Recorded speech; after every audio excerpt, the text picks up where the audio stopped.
Hey people, sorry I'm a minute late. I was dealing with some familial issues, as one does. Okay, let me get my shit together. Oh, I think I have to pee. Do I? No, actually I don't. Sometimes I've been forgetting these lights, and you all just let me get away with it. Are you on? Yeah. There we go. Okay. I'm a little cold. I want my thing. I need to fix my screen. Oh my god, you are in for a treat tonight. You are in for a treat. What is this random shit everywhere? Ugh. I spent a lot of time on this. I wasn't even really bright ass light. I wasn't even really intending to do that, but it's just kind of the spirit was taking me, so I was going with it. Also, for anyone that's here early, if you're going to stay the whole time, please remind me. I need to take pictures of myself afterwards because I've been using the same 3 or 4 on all of my thumbnails recently and all my collages. And it's just get some originality, you know what I mean? First time watching live. Oh, I'm excited you're here. Okay, let me get my shit together. I need a couple minutes to get my shit together. I never really have it together, but particularly today, I don't have it together. And I really was gonna have it together. And then, like I said, just something, it's really not that serious, but do you ever just get an email/text message that you're like, oh, and it just kind of threw me for a loop, you know?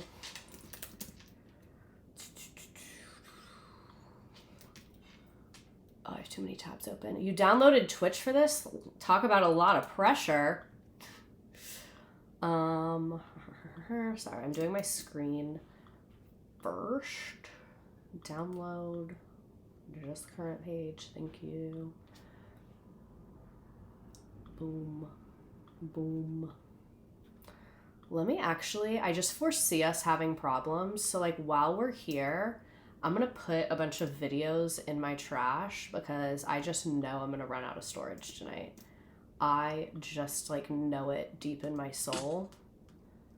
And I already I download the videos and then I have to put them in Google Drive. So it's actually wasting so much storage that they're just downloaded. I wish you could download something for a couple seconds and then just be I'm done with you now. You know what I'm saying? Okay. I think that was good enough. Real divas are running out of storage all the time. It's really a struggle that a lot of us face. I also got new eyelashes. Don't love them. They're not bad, so it's fine, but don't love them. Okay, boom, background done. Let's get rid of this. Dun, dun, dun. Hello, divas. Let me make my screen the right size, and then I'll screen share with you people. Also, next week, I have Maria Montessori on the schedule, but I'm not married to that. Not married to it. I don't know why. I just saw it, and I was I don't really feel like being intelligent. Is that bad? I never said I was perfect. There we go. Nailed it. Gorgeous. Okay. We have so much to talk about. Let me get on my phone and let the TikTok people come, even though we'll probably get banned. Let's just do it anyway, because why learn from our mistakes when we can just keep going? Copy. My desk. Do you hear that? That's my desk. Okay. My hair is pulling. Ugh. You're interested in my thoughts on her? Oh my god, this was so enlightening. I just kind of picked her because I was oh, she has a really successful business. I like her on the show. I feel like she's a good friend most of the time. So I was just oh yeah, I'll do a stream about her, thinking it was going to be easy breezy. I spent 6 hours on this. I spent 6 full hours putting this together. No, that's not what I want. How do I make this audience controls? Again, it's crazy how you have to redo it every time on TikTok to be 18 and up. Absolutely insane. Okay, so I was so locked in. Oh, you meant Maria Montessori? This thing, I don't have that many thoughts. I don't know a ton about Montessori. I was a Montessori child. So that's what I mean. It might just be me talking. But, like, I just don't feel that intelligent. But maybe I will next week. Like, I think maybe I feel that way because I, like I said, did spend 6 hours talking about Jessi Draper. So, all that to say, tonight you are in for a treat. I'm going to do a poll to see who knows who this is. It, like always, does not matter if you know this person. Do you know who Jessi is? Yes, no, kinda. Let me pull up a picture while you vote. Jessi Draper, formerly Jessi, I don't fucking know. I'm not even gonna try. I don't know. Is a Utah-based influencer, hairstylist, entrepreneur, and reality TV personality from The Secret Lives of Mormon Wives. Not the one with the NICU baby. Not a Cora. Yeah, not a Cora, sure.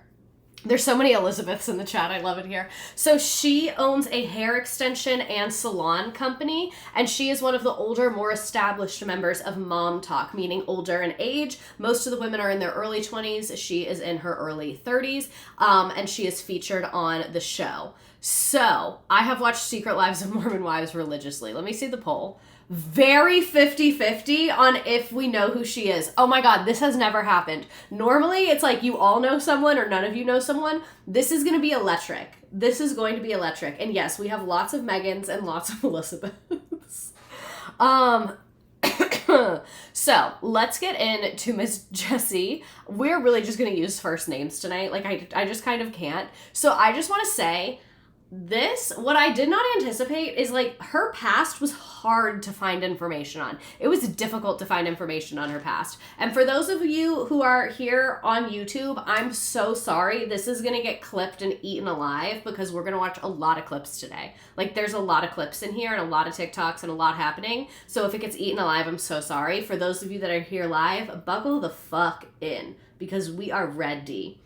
So anyway, I start researching, and you guys know me, I always start like childhood life before TV. I can't find shit, but within like 5 minutes of just Googling, because I figured out what like I figured out a little bit, and I Googled, like it was like 2 layers of Googling after just looking up childhood. I found one thing, and then I Googled that thing, and I don't remember what it was. I found her like Utah Facebook influencer page from like 2021, pre-TV. And I was like, oh, this is going to be one of those streams where it's primary sources only, baby.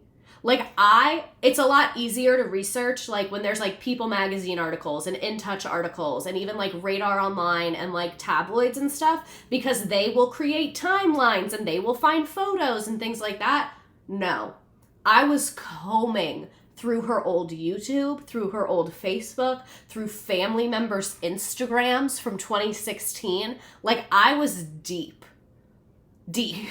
Okay, like, I live in Utah now, I think. So, she was born May 25th, 1992. She grew up in Utah as a part of a Mormon pioneer family. Like, that's her roots. She's the daughter of Diana and Tim. She has 2 sisters, and her maiden name, Draper, we're really just going to use her maiden name when applicable, is the namesake of Draper, Utah. So, yeah. Like I said, she has the 2 sisters. It was really hard to find anything on her childhood. Like, I couldn't find photos. I couldn't find any articles. I literally could not find anything on her childhood, which I was like, okay, interesting. But again, like, she's a normal person. So I guess, like, people in her family settled Utah. It's common for everyone to have the same last name in Utah and, like, all be related to each other. So that is just kind of her origin. Seems like very, very typical Utah. Like, Utah down, like Heather Gay from Real Housewives of Salt Lake City, Whitney, like some of them are really hard Utah. For those of you on TikTok, you have to come to Twitch to see the photos. This is apparently this guy that people think is connected to her family. Her 3rd great grandfather, William Draper, was a farmer and a shoemaker and had several positions in the church. He was a polygamist and had 7 wives and 52 children, and the city of Draper, Utah is named after him.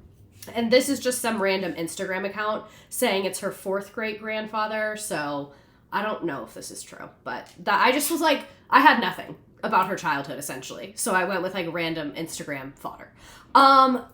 So seems like she lived a relatively normal life in childhood. Who's to say? And then she got married when she was 21 years old to this guy, Zach Gish. So she got married at 21. This is her. She's a blonde. So 2014. Yeah, she was born in 1992. I can see the resemblance, unfortunately. She marries this guy as a good Mormon girl does. She does not go to college. She gets married very, very, very, very young. Nick Cannon's inspiration. Please. And Diana Rain Tom, thank you for coming from TikTok. I love when people complete the pipeline. That's actually very important to me spiritually. When you have enough kids to be a whole town, I guess that's why it gets named after you. Very Utah set of dogs, too. Very Utah set of dogs. She is really Utah. And that's why, like, sometimes she does bad things, and I'm like, you guys, she's literally from Utah. Like, I feel the same way someone being from Utah as if, like, someone was raised in a cult, because it's the same thing.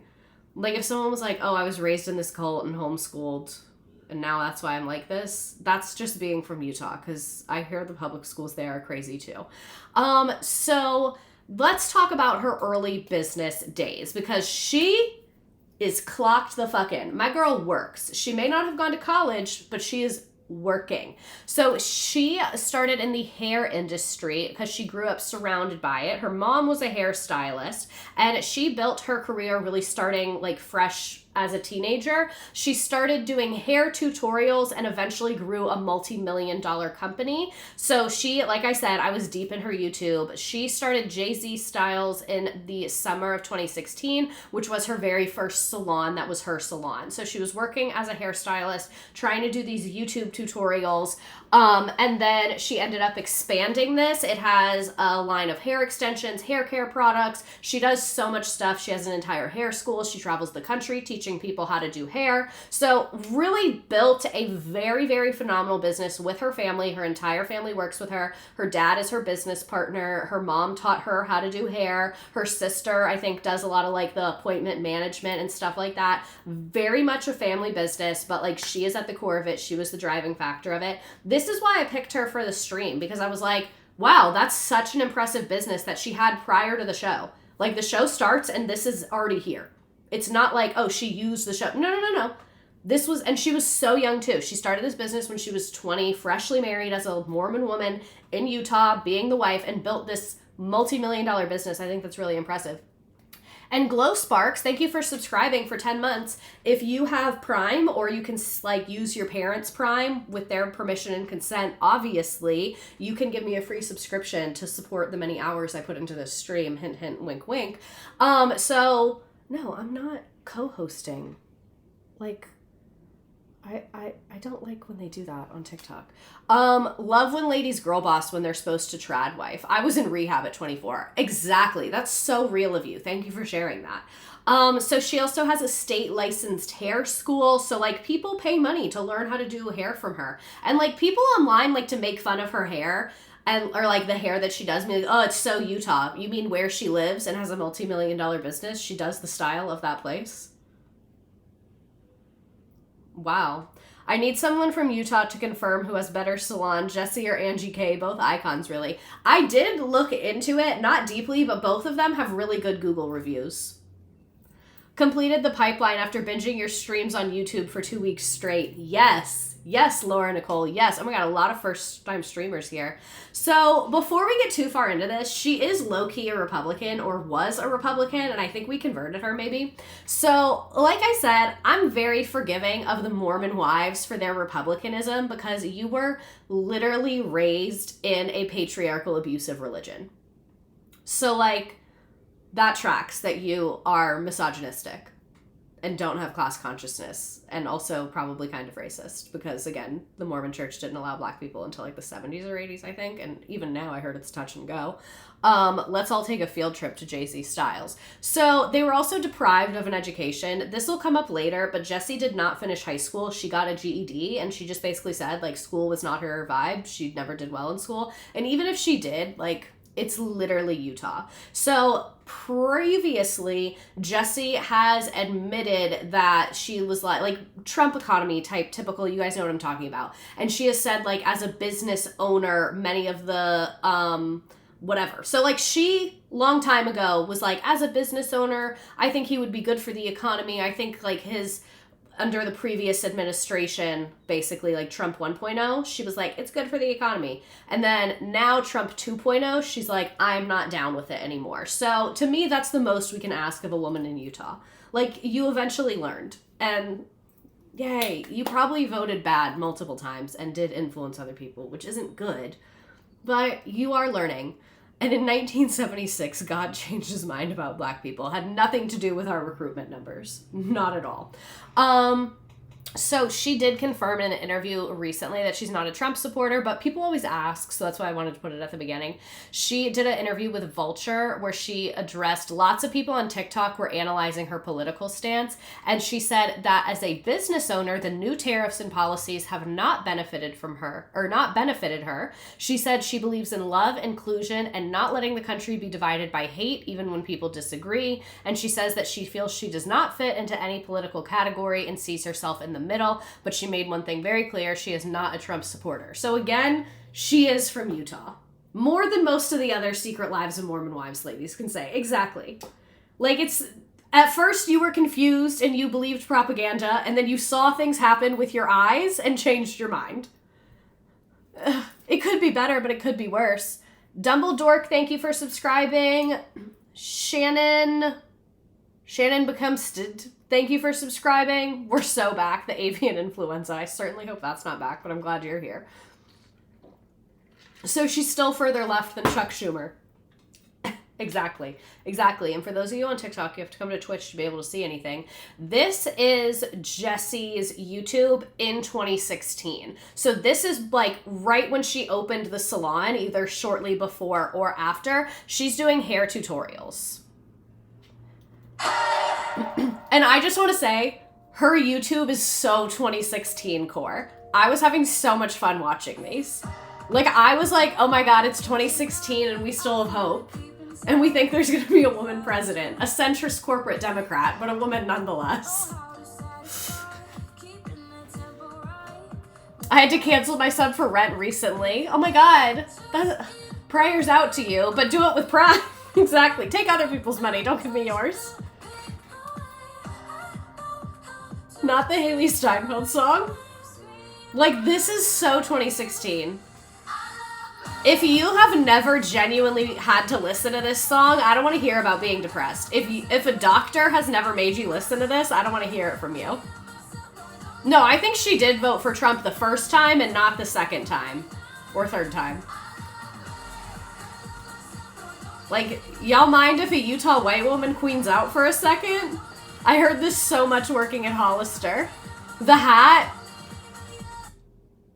So it's like kind of a tutorial, but not really. You get the point. This is her March 12th, 2017, doing her husband's hair. Jessica Gish. Again, first husband is Zach Gish. Also, I looked up Zach Gish on Instagram and found a stand-up comedian that Steven follows, and I was like, what the fuck? Like, what are you doing here? And I literally texted him. I was like, what are you doing here? I'm mad. Like, why are you here? And he was like, I don't know. I met that guy one time. I don't remember. But I don't think it was the same guy. They look different. So to that guy, wish you well. You seem normal. I don't know about her ex-husband. Really hard to find any info on him.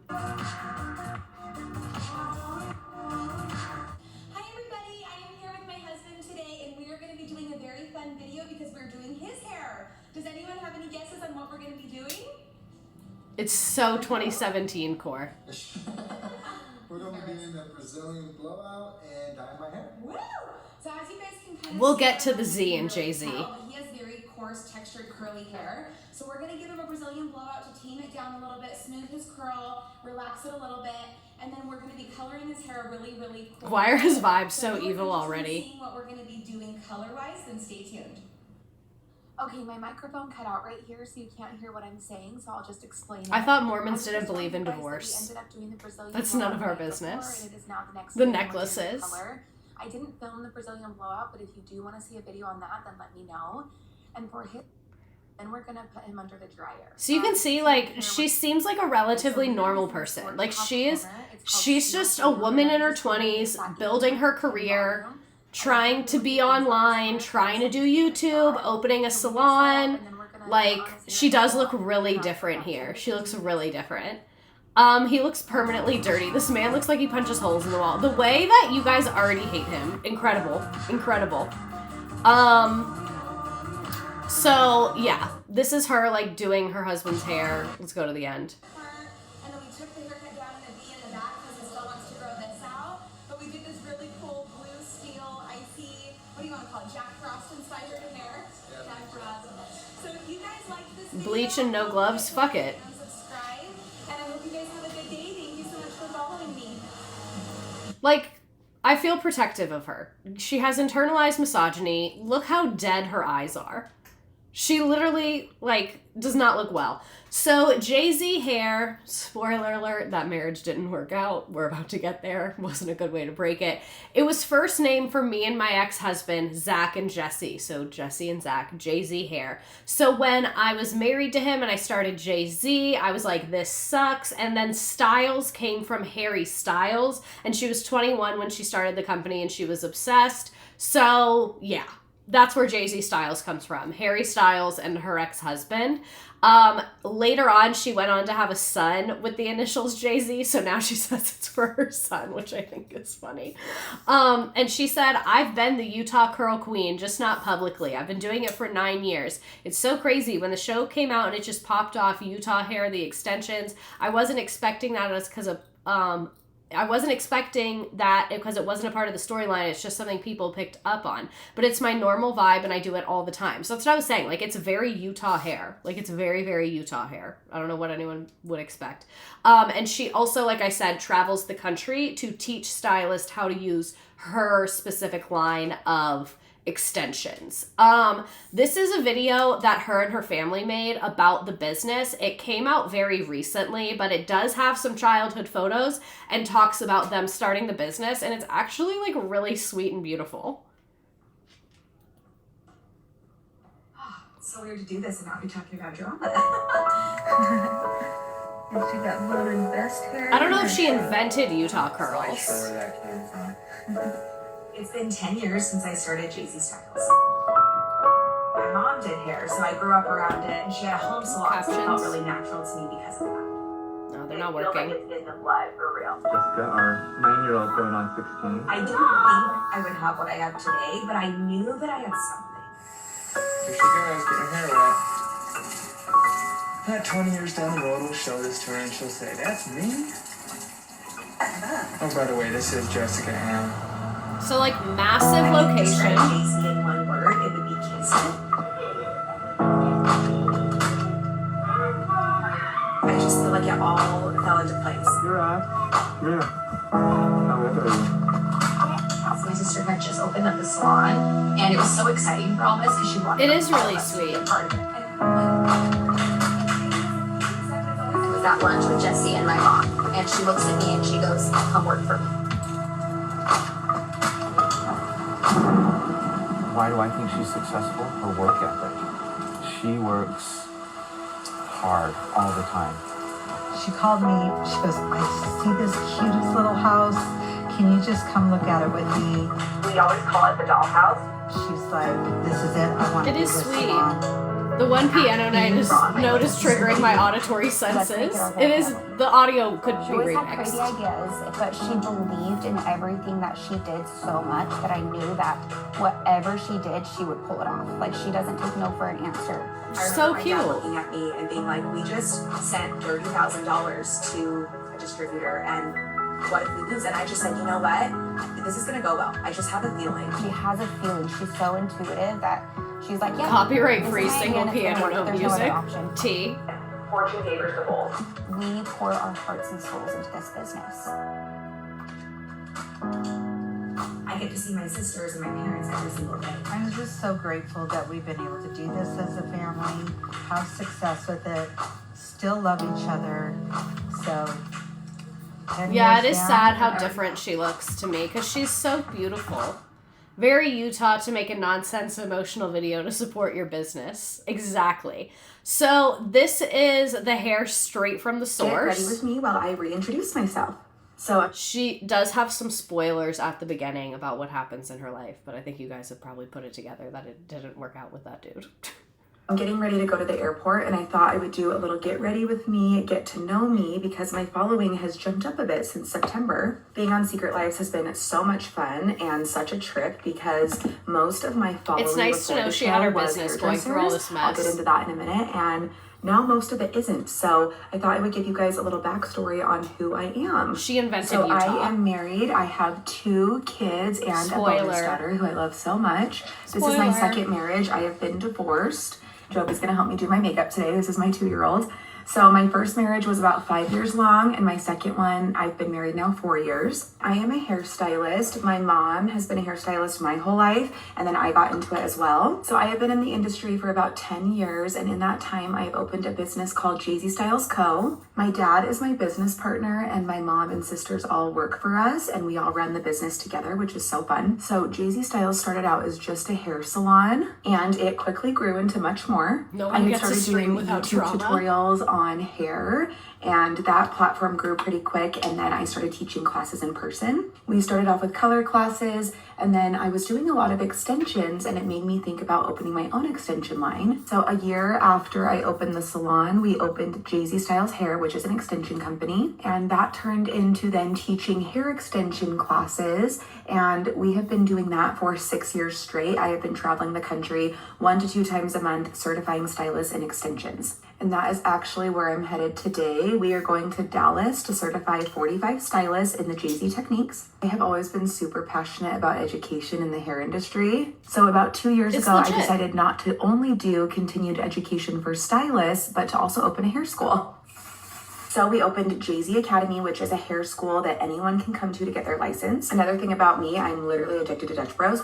No Utah curls today because I'm running so late. We also started working on our own hair care line, and we released that about 1.5 years ago. So as of right now, we have a shampoo, a conditioner, and a serum, and we have many I have more mixed products coming feelings about soon. Dutch We also Bros. have curling Utah irons is and 10th hair for brushes plastic and merch surgery. and Interesting. foils and color brushes and so many other things. This is So my visionary. biggest Most ladies would just do accomplishment is hair that and be I done. have created Exactly. a multi-million-dollar business from nothing, and I didn't graduate high school your typical way. I actually got my GED. So I always like to say that if you can dream it, you can do it, and you get what you work for, not what you wish for. But I literally could not do what I do without my family. She's also my like dad 5 is feet. the business and financial genius. My mom taught me everything I knew about hair, and my sisters run the business day to day, and they are so good at it. Okay, I decided to take that sweater off and put on this jacket. 'cause Yeah, it was she just drinks a little coffee and too alcohol. stifling. We'll get to her But Mormonism. yeah, that's a little bit about me, and I have of course added Secret Lives of Mormon Wives to my resume, which has been a whole other thing and something I can dive Right, there's more so into many on another first-time video. people here. But I am off to the airport. I hope you enjoyed this video, and just wanted to thank all of you guys for your support and love, especially the OG followers, because you're the reason our business is where it's at. So that is like her career essentially. She's posting a ton on YouTube. You can see 6 years ago, so many views. Education with Jessi, Arizona vlog, teaching 3 classes, testing this hair care line, Q&A while I get this done, stylist spotlight with my stylist, here's how to do hair, tape and placement, like literally doing everything on YouTube. Getting some views. This one, close to 500,000 views seems really good for her. This one has 13,000, 19,000, 1.9 thousand, like pretty mixed, but such is the YouTube life. Like she is, in my opinion, before the show, very objectively successful. This is a vlog she posted May 3rd, 2019. I got my teeth done, my experience getting veneers. She has had a lot of work done. We're going to talk about it some, but not a ton. And the 2016 era was a very good time for YouTube. And it seemed like Miss Jessi was trying to get in on that. And then fall 2019, she announces she is pregnant. Remember, she is married to Zach Gilsh. Zach of Jessi Styles. She is married to Zach running Jay-Z Styles. October 14th, 2019, she announces that she is pregnant. I found this post on Instagram, as you can see. Fall 2019 pregnancy is tough. Ooh, yeah. So October 2019, she announces she is pregnant. Buckle in. Whatever you think is about to happen is not going to happen. And even if you know who she is, I have seen every single episode of Secret Lives of Mormon Wives. I have participated extensively in Twitter conversations and Instagram conversations about this show. I've made many TikToks about this show. I did not know any of this until yesterday. Okay? Get ready. Like, we've been here 30 minutes. Things seem so normal. She seems like a nice, normal Utah lady. Not even a month after announcing she's pregnant, she announces her and Zach are getting divorced. Again, her Instagram is my primary source. Zach and I wanted to share the news that we decided to divorce. We've been working on our relationship a while now. They have been together 5 years, but have made the decision a few months back to separate. A few months back when you announce, okay. But we made the decision a few months back to separate and have since been navigating how this change will affect both us and our son. We will always be a family, and in many ways, this has made us even closer. We still remain the best of friends and are dedicated to raising our baby together. We ask for respect and privacy at this time while we transition into this new period of our lives. We are so excited for baby G's arrival, last name Gilsh, so that baby G, and know he will have two parents that will always love each other and most importantly, him. So they are breaking up around the time that she finds out that she is pregnant. She continues posting on YouTube. She's pregnant. She's working. This is March 13th, 2020. She announces that they're going to start selling clothes in the store. How does a divorce make you closer? I'm already gagged. No, I'm obsessed with her. Like, I'm so sorry that I am so biased about her, but I really am. Like, Jessi, she has that spray tan. She has a bleach and tone. She is 8 months pregnant, in a cheetah romper with a Mormon t-shirt underneath, serving cunt, about to sell you some Utah boutique clothing in this home-themed store. That's what's going on. That's what's going on. So, like, one thing, she's consistent. From 2016 to 2020, it's hair. It's YouTube. It's Utah. It's influencing. That's what it is at the end of the day. And then, 3 days after a big announcement about clothing, she drops this motherfucking bomb on us. This is March 16th, 2020. Jessi said, "Oh, you guys are talking about coronavirus? I'll give you something to talk about. I just uploaded a fiancé Q&A on my channel. My situation is very unique. Divorced, pregnant, and engaged within 8 months. If you can't laugh at yourself, who can? LOL. But in all seriousness, I know that there may be people that relate to my situation, and I would love to show the message that happiness has no time frame and that modern and blended families are beautiful. Thanks to @Jordan for being a guest star today." This is not the same man. She was married to Zach. This is Jordan. This is like a violent left turn. Like, I wish I presented it to you chronologically. That's not how I discovered it. I was like, wait, no. So it's so March and then November. She's pregnant November 29th and then March 20. No, she's not had the baby yet. She is actively pregnant. She is due April 2020. She is due April 2020. Yes. Yes. I'm new to this diva and I already can't keep up. I already gave you. Yeah. So at this point, I think she's like not even 30. She's like 28. So like my age at this point. Like, it's so much is happening here. I'm curious in the YouTube videos when she starts switching the name of the dad. We will get there. So who is this motherfucker? Who is this motherfucker? Like, where did you come from? And the lack of shame. I fucking love this caption. Laugh at yourself. Love is beautiful. Like, I am so obsessed with, like, genuinely, what are you talking about? Genuinely, what are you talking about? So who is this? Who's this fucking guy?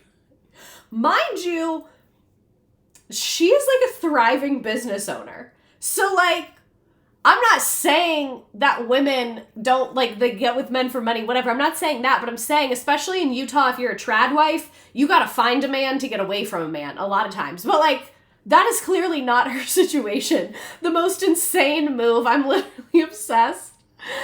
Like, okay, so this is Jordan. Jordan worked as an entrepreneur, whatever that fucking means, and a manager at Rise Energy, which is a Utah-based solar company. He is 5 years younger than Jessi. He is born 1997. Is he a Scorpio?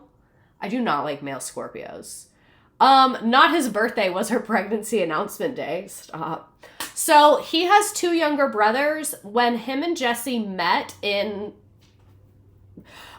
he already had a teen daughter, so he was a teen father. So we do know that for a Utah person, he is very loose with his morals. He was not saving himself for God and his future wife, and he did exploit his body for pleasure. So God has burdened him with a child.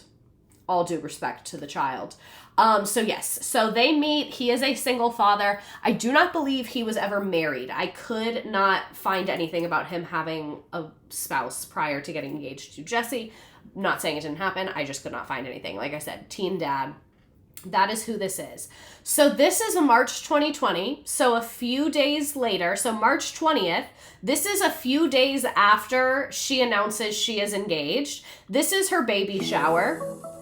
All of her videos of this era have this very professional looking intro where she looks great. She has her company brush, their hair extensions,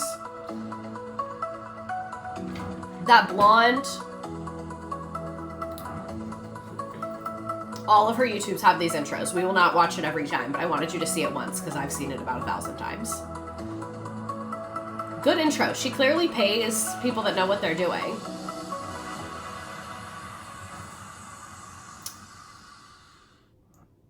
So this is the vlog of her baby shower. She is driving alone. Still calling it Baby G. Still calling it Baby G. We're still calling it Baby G. Again, G is for Gilsh, her first husband's last name. And all of my family and friends. So I am currently in my car and we are doing it at the salon. So I am heading there right now. And we're not going to watch all 12 minutes of this because I already did.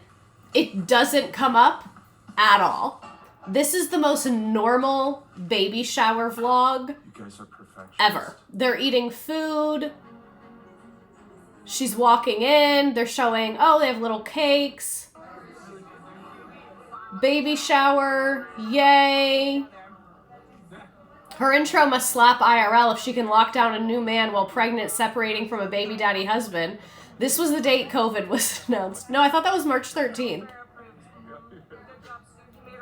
Texting her, all her husbands at once. She said she, like, loves cereal. I think it was, like, a her thing that she wanted. Like, there's lots of cereal-themed things. I guess that's what she likes to eat while pregnant or whatever. They're looking at a book, whatever. She's opening presents. When's the name reveal? I can't remember. Oh, is this her husband, first husband, I think is in this video. I lied. Maybe I didn't watch the whole thing.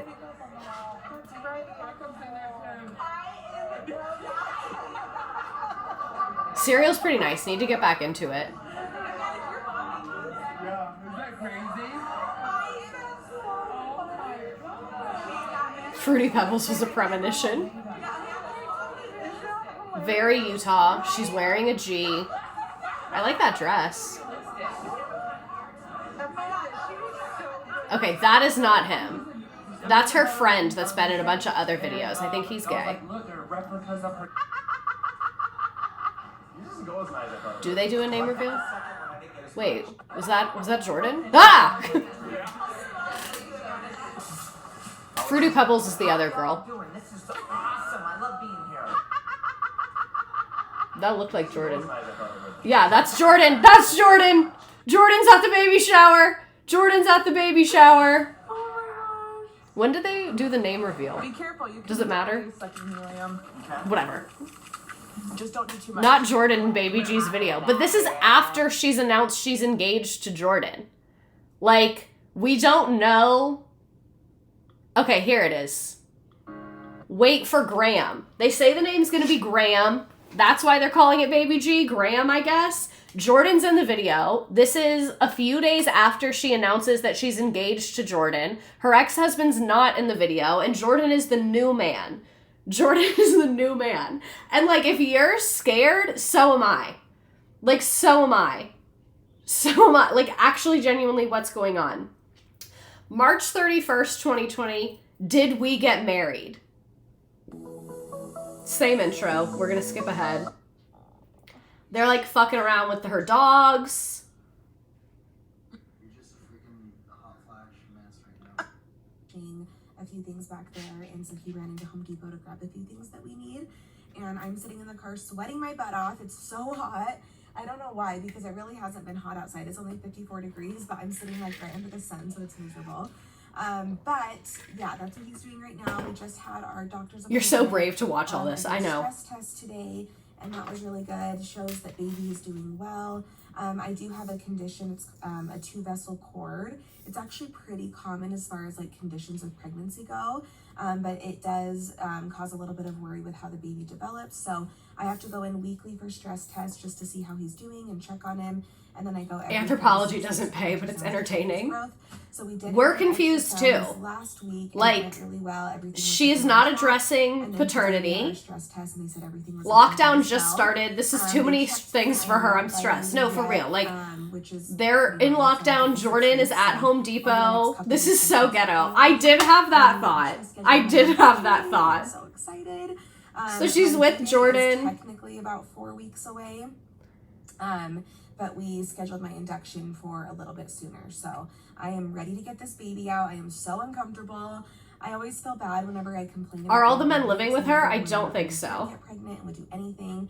And I am not trying to discredit that at all. I'm so grateful for the opportunity and the fact that I get to bring a child into this world. But mamas, you feel me. It is hard, especially towards the end. Having a question mark as the baby's father and saying, mamas, you feel me.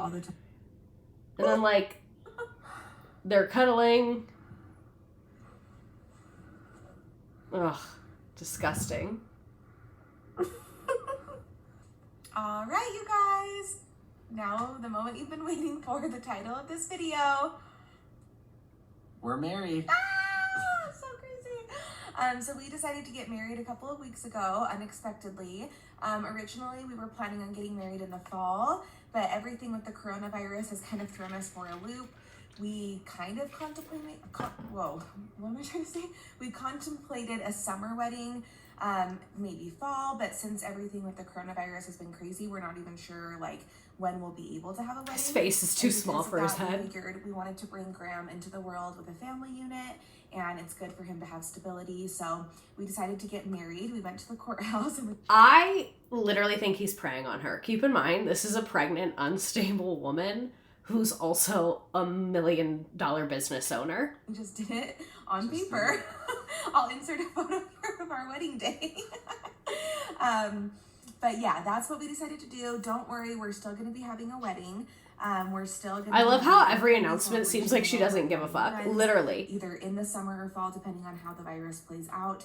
But the reason we decided to tell you guys is because last night on my Instagram, I did a Q&A and I posted a photo of my latest ultrasound and it had my new last name on it. And so people figured it out. So we wanted to do a video today telling you guys. She's not even in it for the bag. She's in it for the love of the game. Blonde and accidentally told everyone. So what's your new name? Jessi Natikara. It's crazy. Who knows how to spell that? If you can spell that correctly in the comments without So cheating, crazy. then you win. Jordan is So really good at yes, presenting we're himself wedding well, though, soon, trying to but forget yeah. what I know about him now versus what she probably thought back then. So, I don't know how her divorce got finalized. I don't fucking know. But now we have Jordan, a new mid-lame loser has entered the villa. Does this end in murder? It's not over yet. We're gonna go up to present time, but they're both still alive as of today. The skinny jeans and the baggy shirt. So let's go through a rough timeline again. Here's some stuff I found on Reddit. She announced her pregnancy with her ex-husband, called him Baby G because her last name was Gish. Then when they announced the divorce, like we saw, she said they were going to raise it together. So is it really her Jordan's or her ex's? People are saying that the baby looks like Jordan. Here's a post that we already saw, another post where she talks about Baby G. This is before she ever talks about Jordan. And then this post that we saw where she is pregnant and engaged. This is from Reddit. I would never say this. Does she think everyone is stupid? 2 more photos posted below. Announces her pregnancy with first husband October 2019. Then posts getting a divorce 1 month later and will raise the baby together. March of 2020, she says engaged, soon to be married. And check out her YouTube where she explains how 8 months ago she gets divorced, pregnant, engaged in order. Math is not mathing. October to March is 5 months, Jessi. Depending on when in the months. But, yeah. It appears there was some overlap. And who are we to not let this diva be a little messy? This is very much giving Spencer and Heidi in another font. I don't know a ton about their lore. She is busy. She is busy. And let's talk about whose baby is it. But before that, she's still extremely successful. She's working, 2 husbands, pregnant. She's still doing hair education, pregnant, traveling the country, teaching other salons. At this point today, the business has an annual revenue of $14.6 million. And this is in 2020, so it wasn't that high, but it was very, very, very high. She does hair all day and still has time for 2 men. I'll give her that. Her and the main girl of Mom Talk are literally the same. I think it's a little different. So I want to say I support women's rights and I support their wrongs. And people can debate ethics all they want. I'm here to tell a story. It's not my place to decide if what she did was right or wrong. So let's get back to what matters. Whose fucking baby is that? Whose fucking baby is that? Like, we actually need to know immediately whose fucking baby is that. This is more from Reddit. I used to follow her on Instagram. I knew her hair page from YouTube. The baby's name was supposed to be Graham, like we saw, and it was believed that the baby was her husband's, but allegedly, she cheated on her husband with Jordan, and then when she was pregnant mid-divorce, they did a paternity test, and the paternity test shows that it was Jordan. So that's why there was kind of this switch up, and they changed the name and all of this stuff. My husband just screamed, "Whose fucking baby is that?" from the other room. I have a family member who knows the situation personally. Take it with a grain of salt, but the story I heard back then was that the baby was her husband's. The husband signed his rights away, gave her money, and had Jessi sign an NDA that she would never say the baby was his, but your version makes more sense. And like what's presented on the show is that both those kids are Jordan's kids. They look like him, so yeah. Because I guess you have to change the name. You picked that name with your ex-husband. So you don't, like, that's like his name now. So I personally think that the baby is Jordan's. Who's to say? Maybe they were separated. Maybe she was just flat out cheating. Maybe they had an arrangement. I don't know.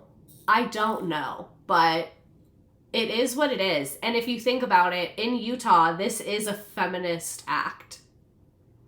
Like, maybe Jessi is a feminist leader of Utah. Like, she's the Gloria Steinem of Utah, I think, maybe. Yeah. I think the baby's real father are the friends we made along the way. Top contender for chat of the night. Really, really phenomenal work on that one.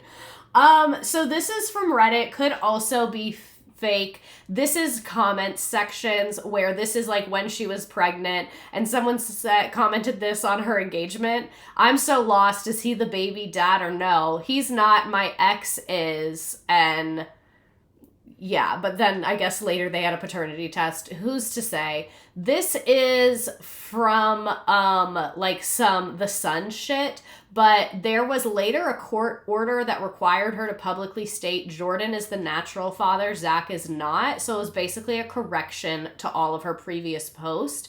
It also has screen grabs of the Graham baby shower. And they're saying natural means like biological, blah, blah, blah, blah, blah, whatever. So it seems like the baby was born in April at full term. So she got pregnant the summer before her December divorce. I don't think she has an end goal, but I support her. I think she's just moving. And so the baby's name is not Graham, it's Jagger Zane. She's obsessed with Harry Styles, so I don't know if the Zayn is like a One Direction thing. It's spelled differently, so I don't know. So, Jagger Zane, Jay-Z. Yeah. Tough. She was still calling him Graham as late as March 2020. He was born in April. Seems like a last-minute change was made right around the time that she and Jordan got legally married, also in March 2020. Wondering if the name change was part of the negotiations to get married. So this is what I found in the Sun. The Sun lies a lot, so take this with a grain of salt. And they're saying, like, exclusive divorce papers. The fucking vlog is still up. Like, they're acting like it's breaking news when she literally still has the original vlogs on her channel and, like, the Instagram posts. So it's, like, not that, whatever. So, in a mysterious twist, she later stated that her son was actually Jordan's child.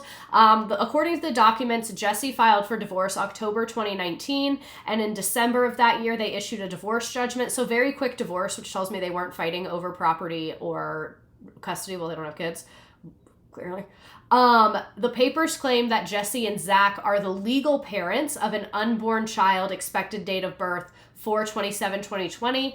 I think in Utah, it's like if you're married, you're the legal parent. They don't give a fuck about that. Like, you're the legal parent because the Bible or whatever.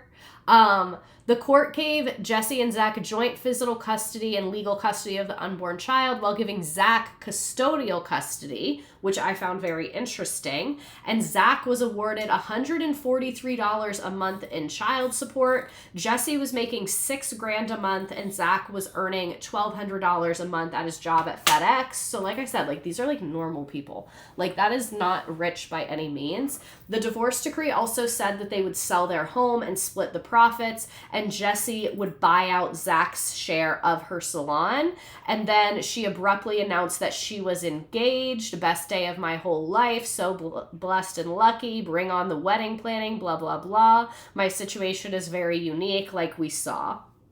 $1,200 a month. That is not enough. Yeah, for real. So I guess, like, I don't fucking know. So, like, he's gonna take the baby, whatever. And then April 1st, 2020, just weeks before her son was born, there was a new filing from Zach. Jessi filed a petition to modify the divorce agreement after declaring them the parents of the soon-to-be child. The paper read, Jessi and Zach do not have any minor children born between them and none are expected. Then the court ruled previous determinations for parenting, child support, healthcare, and other expenses and tax deductions were stricken from the record, and the court further warned that either party is restrained from suggesting that Zach is the father of the child and using that information to slander, defame, intimidate, threaten, post to websites, Facebook, Instagram, Twitter, whatever. Any current use on the internet or posting that suggests Zach is the father shall be removed immediately. And in a highly unusual move, the court ordered that Jessi post on Instagram within 2 weeks of her son's birth that Jordan is the father and Zach is not the father. So this is what I mean when I say they're literally from Utah.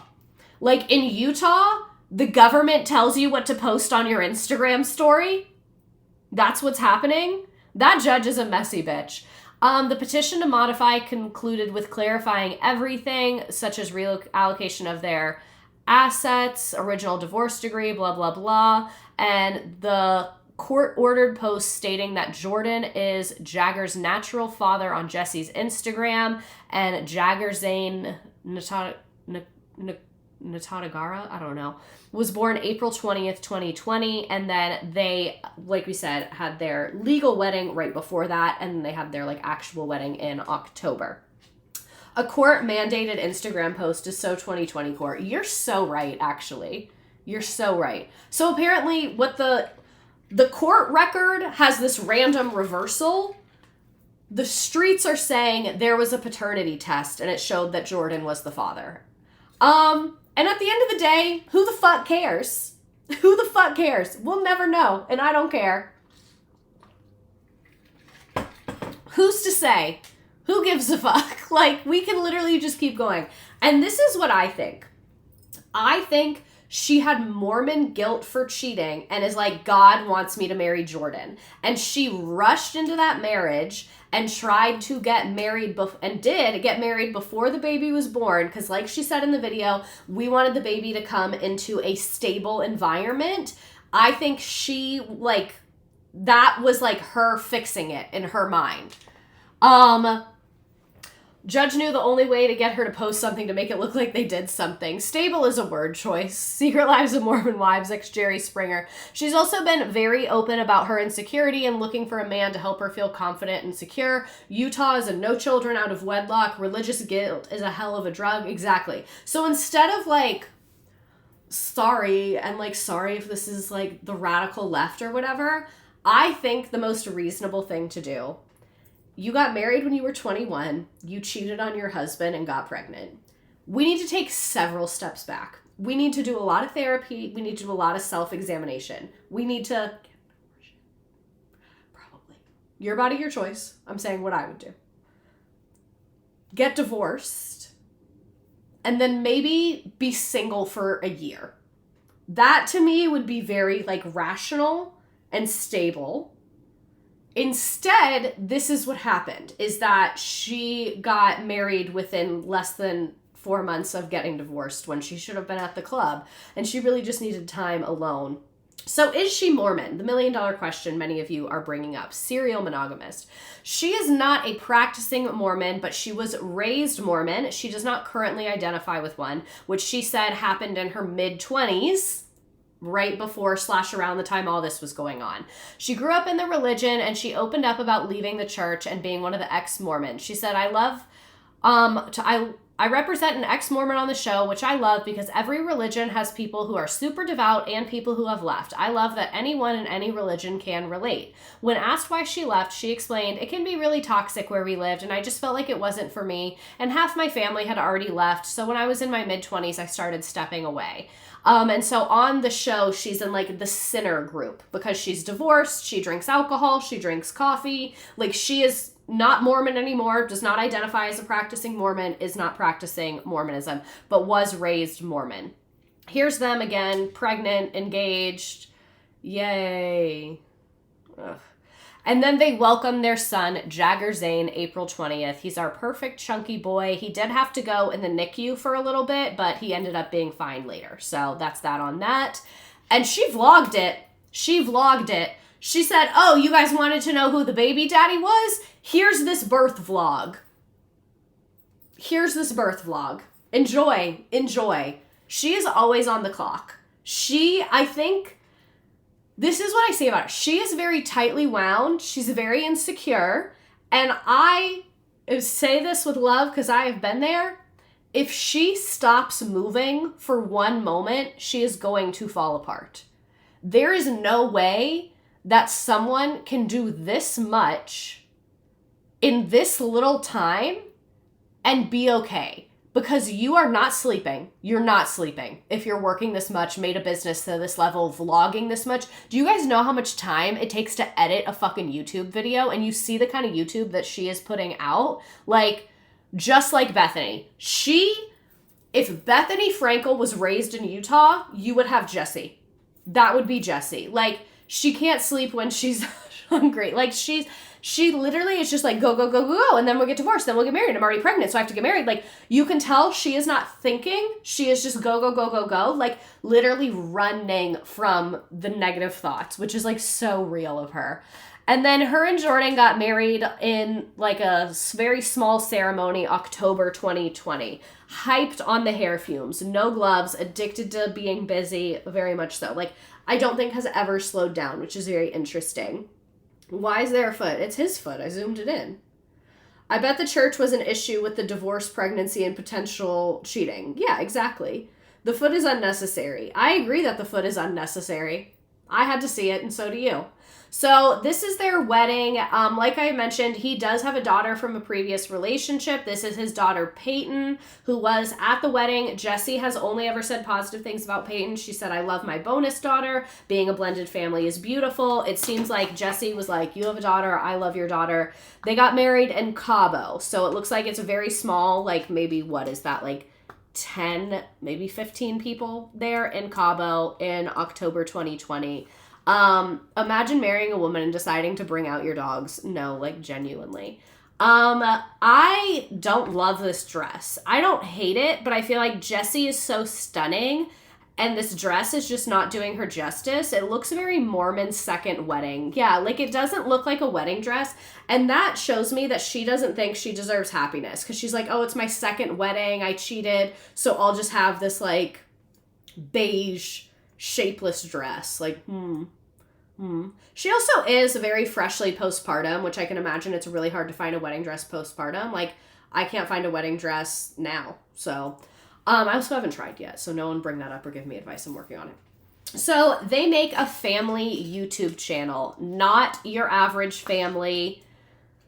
This is just, yeah, they're on YouTube. And for those of you on TikTok, you have to come to Twitch to see the videos. Sorry, YouTube hates, or TikTok hates when I watch things. So you have to come to Twitch to see the videos. I don't know how to fucking talk. This is tragic. No, this is literally a nightmare. So they have their family YouTube. This is one of their first vlogs. This is December 2020. Jessi's getting shocking surgery. Again, phenomenal intro. One thing about Jessi is she's gonna pay a videographer for the intro. So this is their very small 2020 wedding. Seems moderately COVID safe aside from the travel to Cabo. But you can tell she does have a fair amount of work done. This fuck-ass highlights. They have their baby at the wedding. Cute. This is a different dress, I think.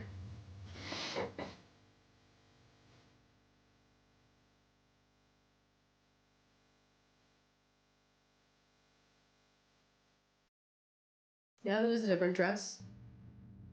They both look like they have cheap wigs. Like, it's Utah, not your average family. Hi everybody, welcome to the Naughty Family channel. We're super excited to be starting our vlog finally. The white dress is better. We've been talking about this since we were dating, right? It's true. Since we were dating. We'll have to actually insert that clip. Since we were dating is You crazy. don't remember the clip of the park? I think she looks yeah. better brunette too. We'll insert that for our first video. That's fun, guys. We live in Vineyard. Sounds like I didn't watch this one. October 2019, and they're just not going to address that she was married? a lot cooler than it really is. It really does. Are y'all at the park because you can't go to either of your houses? It sounds like a very ritzy place. Like, oh yeah, we live down by the vineyard. By the vineyard. Look at that. So let's hear a little background, Jessi. On me or you? Or us? How about us? That's interesting. How do you start that? Jessi and I have talked about this for quite some time, and we figured what better time than now. Yeah. Might as well just hit it strong in 2021. Oh my God, welcome back from having your baby. So we're just wanting to introduce ourselves so you guys can get to know us and our family a little bit so you know what you're getting into. So I'm Jessi. I own Jessi Styles Co. It's a salon and hair extension company in Utah. This is insane. And that keeps me pretty busy. He's mad he I can't be travel the YouTube world famous teaching without her. classes, I do hair. Since we were I have dating, my I own was YouTube married. channel, Taking that Mormon marriage speed run to a whole new level, overlapping like that. This journey because this is where we're going to be Riding her coattails from the start. I think he literally preyed on her.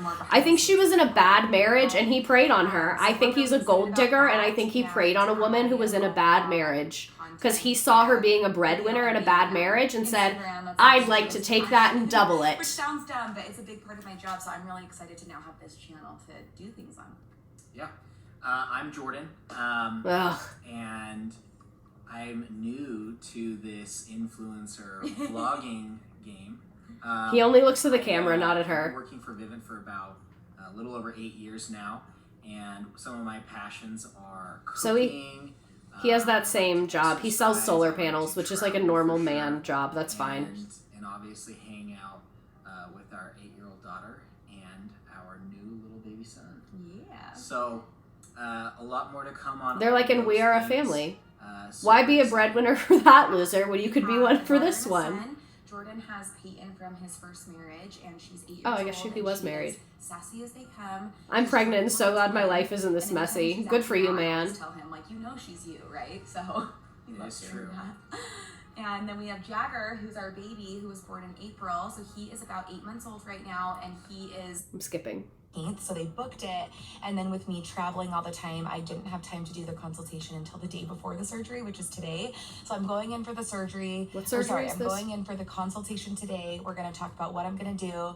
I pretty much already have an idea since I've done a few consultations already, and then we're just going to book it for tomorrow at 6:30 a.m. and I'm kind of nervous, but I'm also really excited. So I figured I would take you guys along and show you The what veneers the kill me. consultation process looks like, and also what the surgery is going to be like, what the recovery is like, and kind of. Can we only show her clips? I don't want to see him. What this whole shindig is like. So Which surgery is she Jordan getting? is I missed it. snowmobiling right now, and Jordan is he's getting to have snowmobiling. the time of his life doing that while I go to the doctor. If I was getting cosmetic surgery, Mr. Redacted would be there sighing unapprovingly and taking notes on how to take care of me. You don't need this. This is a waste of money. Doctors, and he will be vlogging some of that as well. It's for his work Christmas party, and then we also have dinner with his work tonight. So it's going to be a busy day. Oh, you're making Alright, shirts guys, for we're your at students? Daniel Summit. I got the Nope, red we're done. Uggs on. We're done. And We're done. about to go snowmobiling. But we are about to head in, and I'm so nervous, but it's going to be good. Are you excited? Mystery surgery, because I skipped that part. I don't know. Just nervous you're going under. Addie told me, you're going to feel like a small child sitting on your chest tonight, but it'll be fine. I'm like, oh, great. Oh, I think she's guys, getting a we're boob heading job. in, and She's then talking about Jordan her will chest. kind of keep you guys updated because I'm going to be a little out of it, I'm sure. So he will let you guys know how we do. Also, I'm wearing a zip-up two-piece for those of you that kind of wanted details about the whole thing. They suggest that you wear zip-up hoodies for like the first 2 weeks after, so I just have a matching set Yeah, on. I think she's getting a boob job. As one does. No, the coochie surgery was on the show. This is a home tour. We're not going to watch that much of it. Same intro. Okay, so starting in the entryway for Gorgeous house, front because door, she is, again, running a multi-million dollar second living room and kitchen business. is where we spend most. Absolutely beautiful. And I have to tell Their you guys dogs, the baby, etc. So that was in 2021. So she is also Facebook influencing. She does some baby stuff, etc., etc. DJ Junkish, thank you for subscribing. So she is doing the damn thing, and then she has another baby in 2023. So again, at this point, she's been married, like, I guess, a little, like, close to 3 years, running the business, vlogging, putting out an insane amount of YouTube videos, really just, like, doing the damn thing. Sorry, I have to plug my phone in. And then she has a second baby named Jovi. And she named her Jovi because she likes Bon Jovi and her other son Jagger, like Mick Jagger. She felt like they went really well together. She looks beautiful. Full makeup after giving birth. Full makeup, fake eyelashes after giving birth. And you might notice we have not seen her with no makeup on. As other people mentioned, she is very, very, very insecure. We have not seen her with no makeup on. Even in her vlogs, full makeup, 9 months pregnant, full makeup, as you have seen. So from like 2020 to 2024, they're just like rich Utah people living life. Her business is thriving. They have 3 kids. They're a blended family. Really seems relatively normal other than the whole cheating on your husband to build your family, but whatever.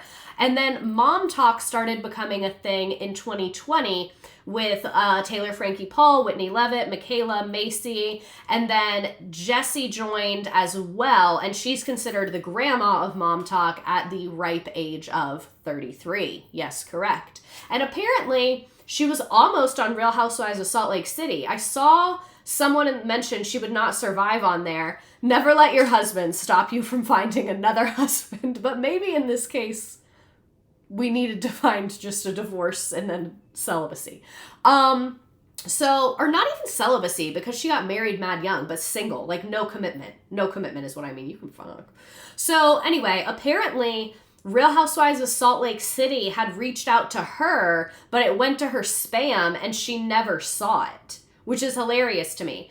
I think she is a good fit for Real Housewives. I do not think she would fit in with the Real Housewives of Salt Lake City ladies. She's too even keel. She's too nice.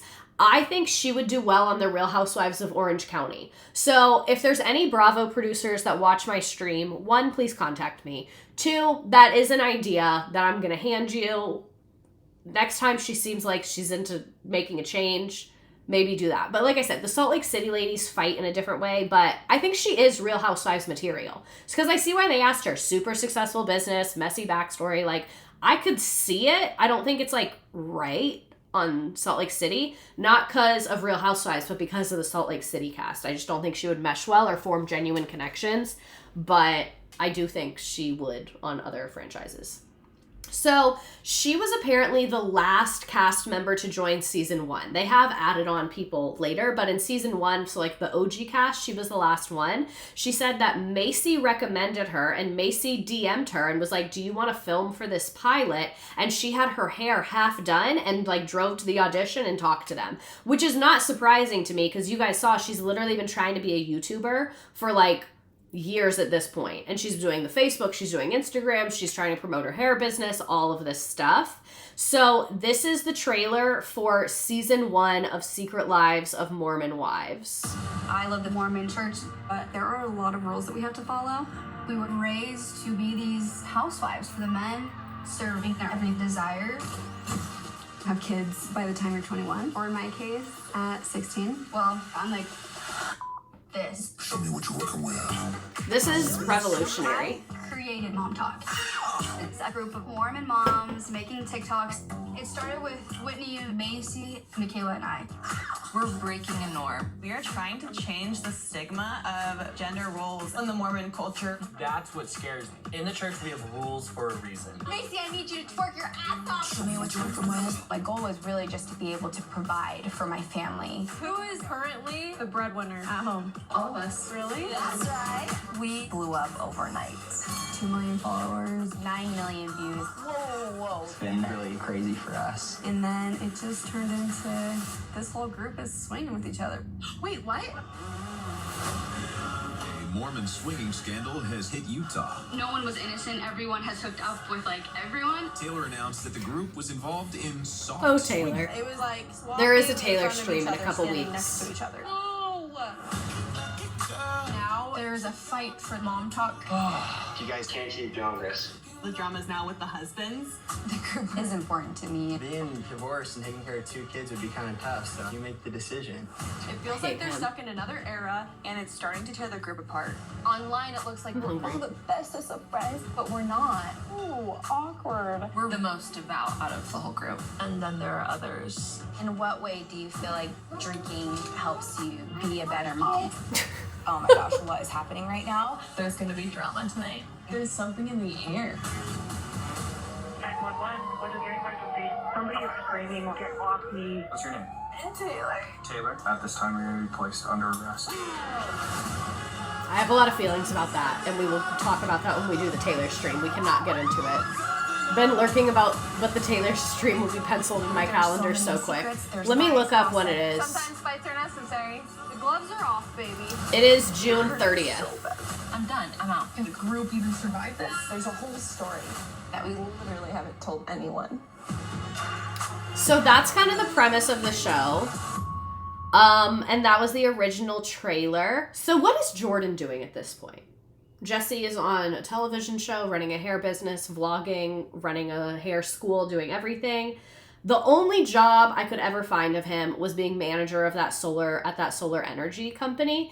Jessi did mention on the show that after she had her second baby, she asked him to quit his job and help with the kids because she was so overwhelmed. Because again, 2 small children, a slightly older blended family child, running this massive business. She's being pulled in a lot of directions. And yes, I do have more followers than him on Instagram today, present time. I was surprised by that. I don't have more followers than like any of the Mormon Wives ladies. Obviously, they all have millions. I just assumed I had more, or like everyone on that show had more than me. So when I actually had kind of a lot more than him, I was taken aback by that.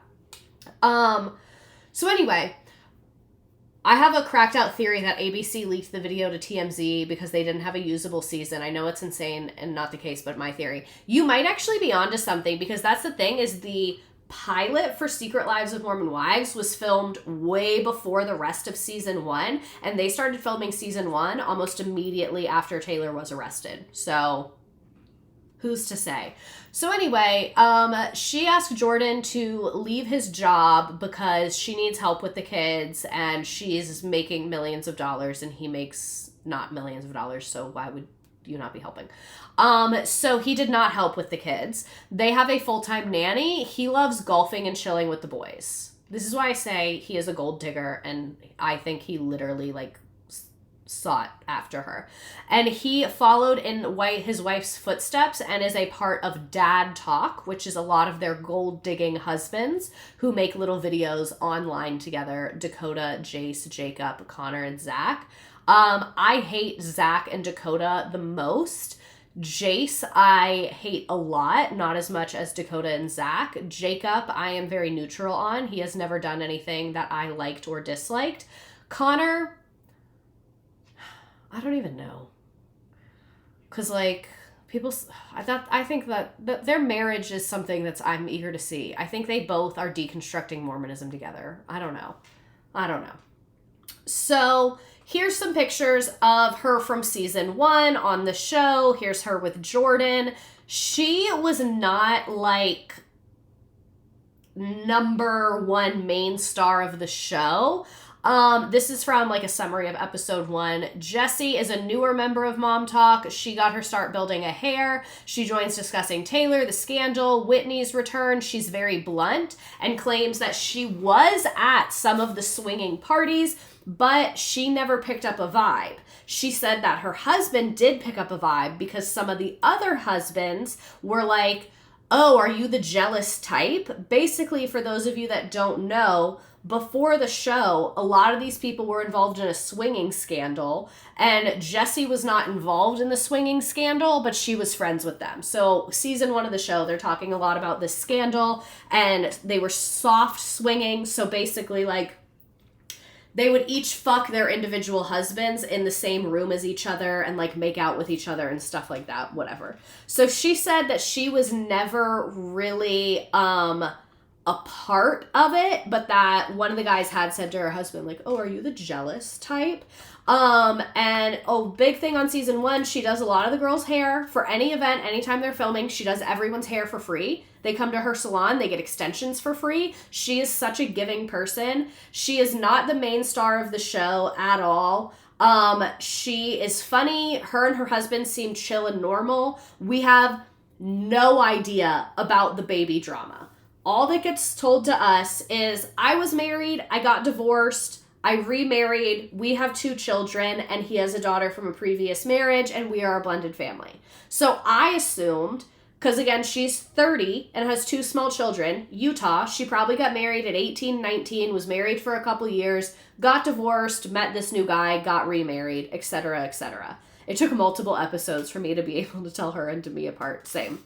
So that's how we get introduced to her. That's why I picked her for the stream. I just felt like she was a cool person. She's one of the few women here who has a very successful like brick and mortar business. I think the only one who like her job is not just social media. She very much has like a real life offline business. This is the trailer for season 2, and I'm going to give you a rough timeline. Season 1 is like 2023. Season 2 is like 2024. So she's been married for a couple years at this point. She has her kids. Her business is thriving. I think Mom Talk's been a positive impact for the Mormon community. Okay. Life has been a blur. Mom Talk has become a nationwide trend. I never imagined everything to blow up like this. but it's a double-edged sword. You're opening up yourself and your family to all kinds of drama. Can I have a hug? You can have a handshake. What's Macy's business? Whitney wants back in Mom Talk. Oh, Everything right. feels But kinda she fake about it. sells I'm trying to online. protect She Mom does have a Talk. I don't physical care product, about but she you. sells it online. It's like supplements and I think everybody vitamins. just needs to get the freaking stick out of their... Anyone that comes in at this point is clout chasing. What the hell? Is that Miranda? Oh. It's on Disney Plus because it's a Hulu original and Disney bought Hulu. Oh my god. Miranda is Taylor's ex-best friend. I'm going to set the record straight on the swinging scandal. Oopsies. It's gonna get messy, for sure. How is everything going with Decoded? Things are just getting worse. I do worry about Dakota's... I can't get into the supplement industry. And Macy wrote a book, yes. Thanks for Zach and And I. Macy had like a tennis career and went to college. This is our marriage. This isn't a game. I think this is going to be a little intense. You announced we were swingers to the whole universe. What to do? No one had sex ever, period. What the... Who's lying to us? Hey, don't touch my wife. Oh, this is crazy. He's a psychopath. Oh. The police are here. Mom Talk is turning on each other left and right. Things went down in Italy at Vanderpump Villa. She has a cease and desist to keep her from talking about it. If she comes at me, I will absolutely dominate. Me too. You're manipulative and you know it. I really think she needs to get over herself. Let's go. It's going to destroy the group as a whole. Will you please cut the camera? I can't do this. The show must go on. Oh, let me read through some of the comments. I fear children will have access to all this when they watch Disney. It's on Disney Plus, but I will say there's a lot of crazy stuff on Disney Plus, so do not just give your children unfettered access to Disney Plus. Like, there's documentaries on there with very heavy things, because they also have the National Geographic stuff. Like, I watch a fair amount of stuff on Disney Plus, and like, don't... If anyone here has children and you think Disney Plus is all kids shows, you need to go investigate some things, I fear. This is like Gen Z reality where Real Housewives is millennial. And as a cusper, I am very, very, very attached to both of these things. And I said at the end of the stream, I have to take pictures for thumbnails because I've been using the same ones, which I think is a little bit trashy. So this is trailer of season 2, not super Jessi focused again. These are some recaps. I found these recaps online in like an archive, but they are kind of giving AI. So I don't fucking know where these came from. Because it was like a website, or it was like on Vulture, but the recaps were from another website and it was like a blog post. I don't fucking know what this is, basically. But Taylor is the main character of season 2 and Jessi is an instigator this season. Nearly every major conflict on the show can trace back to Jessi. I just cherry picked like the Jessi parts out of this. She hosts a lot of events where there's conflict and she'll be like, oh, you guys can talk at my event, my party, my this. She is often defending friends. She is confronting castmates. And in the finale, there's a big scandal. People called her the breakout star of the season. People started to really like Jessi. She begins the season as a part of Mom Talk, as always, and then immediately gets involved in the discussions about Miranda coming back, the fallout of the original swinging scandal. And a lot of the women try and avoid old drama, but Jessi is like, we're adults. Let's talk about it. What happened? Someone else had an earlier comment I wanted to read. I fear she has some issues with sexual boundaries. On the show, I think in season 1 or 2, she got a labiaplasty, which I am ethically against labiaplasties. Unless something is causing you physical pain, I do not think that there is any reason to cosmetically alter your vag. Or technically your vulva, your vag is the inside part. But I am just really against them. It makes me sad that a lot of women feel like they need that. It's your body, it's your choice, but I don't think you should alter yourself for cosmetic reasons, especially because they can cause issues and can make you less likely to have an orgasm. So I think like you are kind of putting aside your pleasure for cosmetic reasons. But at the end of the day, like that's why I have that logic for my body. Who am I to say you're in a different situation? And I have seen people who say like, oh, it was causing me pain when I did this, when I did that. That's a different thing. So, but yeah, I digress. She did show the women on the show, which a lot of people found odd. I don't think that is that weird because I am very not modest. Like all my friends have seen me naked. I spray tan my friends, so I've seen a ton of them naked. Like that to me wasn't weird. What is strange to me that I've noticed with all the women on this show is they feel like they should know details about each other's sex lives. And I think when you are married, you can keep some of those things private. And it's one thing to be like intimately talking with a friend. Here's like, oh, me and my husband tried this. That's one thing. They do it in a very gossipy kind of like purity way, where they're like, oh, she did that? I can't believe she did that.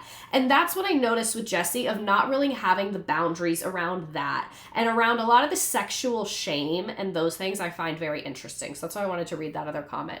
So anyway, she continues serving as one of Taylor's strongest allies. It's almost like they share something to shame someone. Exactly. Rather than being like, and almost all of them have sexual trauma as well. She's a hairdresser. She also hears a lot, I'm sure. And to me, like, it's one thing if you're like, oh, me and my husband are dealing with this problem in our sex life and you're telling a friend about it. That is different than them like laughing and gossiping. She did that. She did this. She did that. That to me is very like, not supporting a healthy sex life. I don't know. It's just interesting to me and very odd. So like I said, she's one of Taylor's strongest allies. She also tries to act as a bridge between different factions of the group. Lots of people are fighting and she's like, talk, you should make up. I liked her in this. I think she was very much giving, let's be adults and let's talk. But she's also kind of messy as fuck. Wanting details about other people's sex life is an expected part of bishop interviews. Yes. From 12, you're expected to give details about your sex life to your pastor. Yes. Thank you for reminding me of this. I read Heather Gay's books while I listened to the audiobooks. Phenomenal. I was expecting them to be dumb. She is a very good writer. She talks about how when she was 13 years old, she's alone with the bishop. It's kind of like confession vibes. And he's like, do you ever think about boys? Have you ever touched yourself? So inappropriate for a grown man to be asking a 12, 13-year-old girl about that. Absolutely disgusting, predatory, all of that. And so that's why I think a lot of these women are, oh my God, I'm frozen. Okay, I'm back. So that's why I think a lot of these women are this way of like feeling like they can ask these questions and feeling like they have to like air their dirty laundry and things like that. So I just think like there's so much skewed reality on it, which is why I'm pretty forgiving. But that being said, she is really messy. She does bring up a lot of things, but she is not like malicious in this, in my opinion. So she does get into some drama with Jen, which I didn't love. There's a man who advocated for children to have the option to bring a parent to their bishop interviews, and he was excommunicated for it. That's why when people are like, she voted for Trump in 2016, I'm like, who else was she going to vote for? Let's be for real. Look at how this woman was raised. Look at this fucking state. I want to go to Utah on a reverse mission. Yes.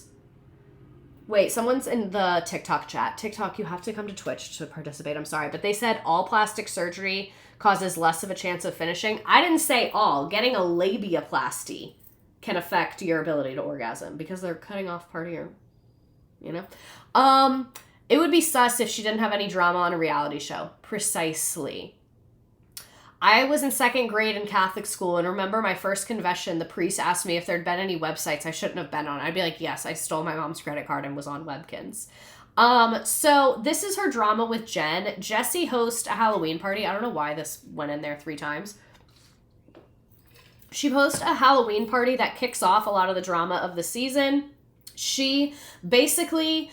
Jen's husband like flipped shit in season 1 because they went to Chippendales, but then they got over it and they made up, yay. And so Jessi, as a joke, they had Jessi's husband do like a Chippendales style dance.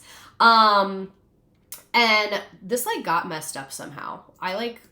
Not all the information is here. Like it being 3 times, it missed some things. I was copying and pasting too fast. So anyway, I'll just do this from memory. Thank God I know all of this stuff. So, season 1, they go to Chippendales, and Zach is like, I'm gonna fucking leave you, Jen. Give me money. I'm a gambling addict, and I dropped out of med school. And Jen is like, oh my God, I want to die. I'm a terrible wife. Apparently, Jen and Zach move past that. I don't believe it. Personally, I hate Zach. So, they're gonna try and make a joke about it. I do not think it was the time to make a joke. I do not think we were far enough removed because like you saw, they film back to back to back. This was very recent. I don't think it was time to make a joke. But as a joke, they are going to have Jordan and I think one of the other husbands, Brett. because Jessi and Demi are friends. So Jordan and Brett are going to dress up as Chippendales and dance on Zach and Jen. And then Jen freaks the fuck out. Zach freaks the fuck out. And Jen is like, I thought Jessi and her husband were trying to come on to us. I know Jessi's been a swinger in the past, so I thought that she was trying to put one on. Yikes. This is what Jessi said. First of all, Zach would not be my first choice in this group of husbands. Second of all, I did have a situation in the past, and it did involve swinging. Now we know. But that was way in my past and something I had shared with her in confidence. And Jessi went on to say, it shows me that Jen is willing to throw daggers when she feels backed into a corner. I don't want anything to do with a friend like that. So I don't know if Jessi cheated on her husband, her first husband, if they were swinging and she got pregnant. I don't know what the situation was, but wow. I forgot about this. I forgot about this little nugget. As Taylor and Miranda revisit their history, Jessi frequently weighs in on who's telling the truth and who may be hiding things. She's very not traditional. She will openly discuss different topics that a lot of them are afraid to discuss. This is when Jessi and Demi start having tension. They were BFFs in season 1, but then apparently Demi said something bad about Jessi's hair business. She was like, oh, I don't know if you should go to her. So they're fighting. It escalates, but it shows that Jessi has this successful salon. She's married to Jordan. She has a stable home life. She appears to have it all together. And the group becomes more and more divided. Jessi and Demi are fighting. There's alliances, etc. This is one thing that Jessi did in season 2 that I really did not fuck with. She met with Zach. So Jessi and Demi met with Zach because they were fighting with Jen. I think Zach is a narcissist, and I think Zach is being a narcissistic abuser to Jen. So to meet with your friend's abuser and talk about the things that they basically were like, yep, Jen's lying, because Jessi and Demi were like, Jen told us X, Y, and Z, and she said that your marriage was like really hard and all this stuff. And Zach was like, that's not true. And they were like, wow, so Jen lied to us. And Zach was like, yeah. So I didn't like this because, like I said, I think Zach is a narcissist. I think Zach was trying to turn Jen's friends away from her. And I think Jessi just fell for it, like, immediately. But also, she had a husband named Zach. So maybe she's, like, partial to that. I didn't like this. I felt like she was not a good friend to Jen in this moment, because when you are being abused by a narcissist, you are inconsistent. So it makes sense that she said one thing to Jessi and Demi and then said something else to Zach and stuff like that. So I didn't like this. I was mad when Jessi and Demi sided with Zach at the end of this convo. Exactly. Like, I really think she just folded like a fucking picnic table over this. Sometimes I didn't like Jessi because she would sway her opinion so easily. I agree. I don't think she's very grounded, and I don't think she's very confident, and it's really sad to see. I think she's very steeped in patriarchy, and this was just stressful to me. And then season 2 ends on a fucking bang. Season 2 ends with this guy who is on Vanderpump Villa. This is a different show where it's kind of like Vanderpump Rules, but different. I have not seen it, so if I get any of this wrong, sorry. I have not seen it, but this guy is a server at a villa, and different people come stay at the villa. The Mom Talk ladies came to stay at the villa. Not all of them, but most of them. A guy at the villa, who's like a employee, claims that he had an affair with Jessi, and this immediately puts her marriage under scrutiny and becomes the season's biggest cliffhanger of talking about, did she have an affair with Marciano? It is irrelevant to note that it was also, people were saying that Demi had an affair with Marciano. They're saying, oh, Demi made out with Marciano. Demi's like, oh my God, that didn't happen, blah, blah, blah, blah, whatever. So this is the trailer for season 3. Mom Talk is at its lowest point right now. There's just a lot that has gone down. I think it's clear we could all use a little bit of fun, but not too much fun, considering the group we're in. We don't really know what's going on in the group. Jen has been gone to focus on her mental health, and Whitney and Demi are not to be trusted. Hey, let's keep it shut. Why are you here today? I'm gonna start my own mom talk. A sea of white. Oh, Lordy. This is Part of me is 2024. scared to come back. If Jen comes at me, I just don't know how I'm gonna react. If it's bad, I'm packing my bags and I'm going back to Arizona. Demi is absolutely disgusting and so calculated. I know what you did. We're skeptical that Miranda. Everyone's concerned that you're still close with Demi. We have a leak in mom talk. Would you be open to the lie detector test? Worst case scenario, someone leaves with their extensions ripped out of their head. The Marciano stuff started with Demi and then switched to Jessi out of nowhere. All of season 2, it was about what happened between Marciano and Demi, what happened between Marciano and Demi, and then at the end of season 2, it was like, it was actually Jessi. It's getting to the bottom of a scandal. Oh my god. Marciano told me that you guys had sex. Oh my. There it is. So that's Layla in the car with Jessi. Season 3 says, at the beginning, says, Marciano told me that you guys had sex, and Jessi is like, that never happened. No way in hell. That's the man that's running around ruining marriages and mom talk. I honestly think Demi will stop at nothing to ruin my reputation. This is something that could destroy her family. You need to get the truth. At the end of the day, who's gonna lie to 2 pregnant women? It's getting hot in here now. Holy hell. When we come together, they can be the crazy ones. You know nothing. But can Mom Talk survive this? We're Exactly. fighting for our families, and the girls are putting us through hell. I hate Zach. I've been thinking a lot about my marriage. We are struggling behind closed doors. I did not see that one coming. My whole world is falling apart right now. If I ever cross paths with that remnant, I'm still mad about this being on Disney. Everything about themselves. I can't. I feel like a storm's coming. When this airs, it's all going public. That's why in the church they don't like you to drink, because things like these happen. I don't think any of them have a good marriage, but I've got in their marriages, so who am I to say? So, yikes. Season 3 is basically Jessi's season. We're on Jessi the whole season. It picks up with Marciano claiming they had an affair and follows this fallout.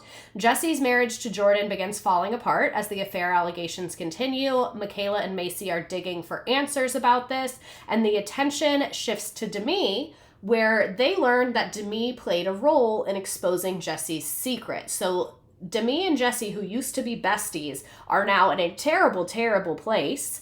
And then this is Jessi and Jordan confronting the truth. So this is after it's like on camera about like Marciano is saying that we hooked up.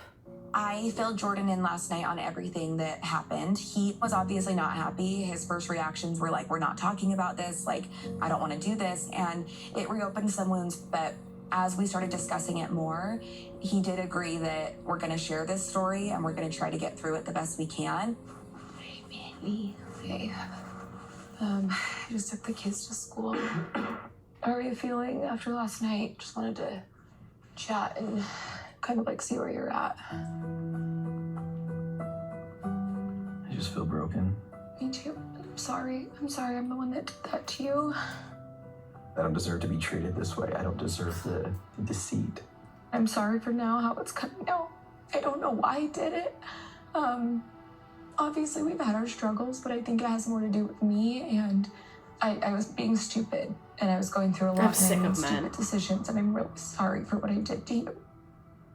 There's dark parts of me that just sometimes want to throw up my hands and just say, I don't want to do this anymore. Can I live with that lingering disrespect? I don't deserve and this with that deceit. You got her emasculating pregnant while she feelings? was married. Not to sound like a man, but he kind of deserves it. Like, you know that saying, how you get them is how you lose them? Like, maybe if you hadn't have been a home wrecker, maybe if you had not been a gold-digging home wrecker, this might not have happened. That your decisions gave me.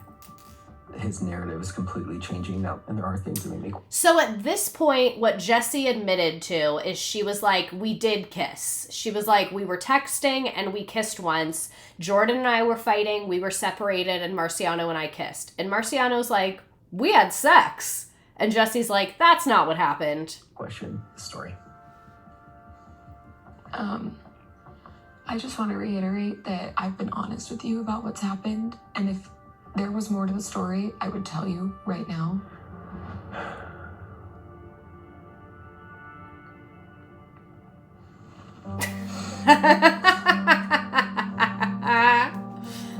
But the question that I have Performative to ask myself tears. is, are you still the person that I want to be with? Leave her alone. Seeing how upset Jordan is just kind of solidifies the thoughts I've been having, that this is all my fault and this is so detrimental to our relationship and to him as a person. Funny how he Just, found like, religion knowing right what when the I've done to cameras our showed up. family and like that I put us in this situation makes me really sad, and I just feel so regretful, and I'm so disappointed in myself. Oh my God, you kissed him. Like silver lining I feel right now is you can tell your friends and your family and get comfort, hopefully, and I think that'll be healing for you. For me, I have to tell the girls, and I'm so scared to talk to them.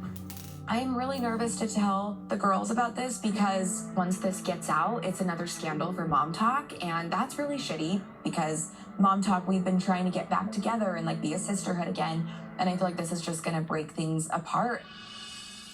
The double widow's peak on the side of his head is wild. So, yikes. Jessi decides to confront Marciano and get a lie detector test done. Why did you lie to Layla about us? Because I've been honest, and it was really hurtful to me that, like... One thing that is a little funny to me is that when she met up with Marciano, she is in, like, a matching set and full hair and makeup. I know, and that's what I feel so bad about. Yeah, Okay, I'm gonna run it back because they're on, like, 2x speed. Why did you lie to Layla about us? Because I've been honest, and Because remember, he told Layla, oh, me and Jessi had sex, and that apparently didn't happen. really hurtful to me that, like... I know, and that's what I feel so bad about. Yeah, 1,000%, and like so sorry about that. Like it ate me alive about the entire thing. Where I was just like, why the f did I do that? But why did you? No, I'm gonna explain. When I feel like you were gone, I knew we had a mutual understanding. Yeah. But then I started to have words put in my head that it was never real. I was used. I was manipulated. I was all these things where I was just like, oh fuck, okay. So okay, you're in your head thinking I ghosted, manipulated you. Because basically, her and Jordan were fighting. They were on like a separation, a break, whatever. She was in LA, made out with Marciano, and was texting him, and then was just like, no, I'm fixing my marriage, and then kind of ghosted him. And that's why he was like, we hooked up. It was like revengey, kind of. But people think Demi was being like, you should talk about it. Take the lie detector test. The other women are like, all right, Marciano, good to see you, bye. And Jessi's like, no, he's going to come out to dinner with us. And then they hang out with him all evening. And some of the other women are like, hey, aren't you trying to repair your marriage? Maybe don't hang out with him.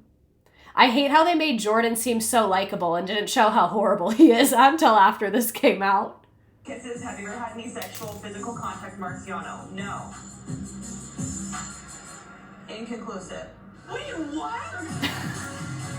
And then she low-key failed the lie detector test, but she was like, no, I passed because it was inconclusive. It didn't say she is lying. It said inconclusive on some of the answers, but on his where they said, like, have you had sex? He said no, and it said you are telling the truth. Hers said, have you had any sexual contact? And it said inconclusive. And she explained that while being like, well, when you asked the question, like, we were making out, we were, like, touching, so that's what I thought you meant. So, like... Her failing the lie detector test and inviting him out to dinner to go over the results just fucking killed me more than anything. So this was explosive. It put their relationship further under a microscope, and they start exploring the unhealthy dynamics of their marriage rather than just focusing on the affair rumors. Girl, your marriage is over. Let's move on. So Jessi is trying to rebuild relationships. It's not working. And they go to Hollywood for a press tour. Jessi and Demi start to confront face-to-face. They talk about, I said this about the hair, the Marciano of it all, etc. And then they go to Stagecoach on the show, which is like the Republican Coachella. Jessi continues dealing with the fallout from her marriage troubles and the friendship drama. She's just deeply unwell. Like, things are not good for Jessi in this moment in time. And as the season wraps up, more details emerge about what happened with Marciano. Jessi admits there was an emotional relationship and kissing during a separation from Jordan and maintained that it was not an affair like Marciano originally claimed. And the season mainly follows Jessi and Jordan trying to attempt to save their marriage, which is like not going well. Between season 3 and 4, Jessi also starts using her maiden name Draper again. And what she said is she was like, oh, well, your name is just so hard to pronounce. Everyone's always getting it wrong. It had been mispronounced at multiple events. So she was like, Draper's easier. I want to be Draper. And everyone was like, interesting. Also, during the season 3 reunion, she shares that she went through a sexual trauma. She was raped when she was 19. She said, I've been doing a lot of therapy. I actually uncovered the memory that I was raped when I was 19. It really started a lot of my issues about going emotionally numb and pushing people away and not feeling good enough. So that's what I mean when I say, like, she's just, like, running. Like, she has trauma, and I think she's been running from it since she was 19. She's just been go. Michaela also opened up about her sexual assaults that she had experienced. So Jessi found herself relating to her. Michaela was struggling to be intimate with her husband Jace, who impregnated her when she was 16 years old and he was a legal adult. We might have another stream about Jace. But Jessi said, I know exactly how you feel. I don't want him to touch me, and it's not his fault, but it's so crazy how your body reacts. It's not just your emotions, you know? We're not going to do a Jace stream. We are going to do an I Hate Dad Talk stream. That's what's going to happen. It's being added to the schedule. I Hate Dad Talk. And it needs to be after the Taylor stream so that people know everything that we need to know about what's his face, Dakota, who I hate. So between season 3 and 4, she opened up about plastic surgery. This made me really, really sad. She posted this right before season 4 premiered. So this is after season 4 has filmed, but before it's premiering.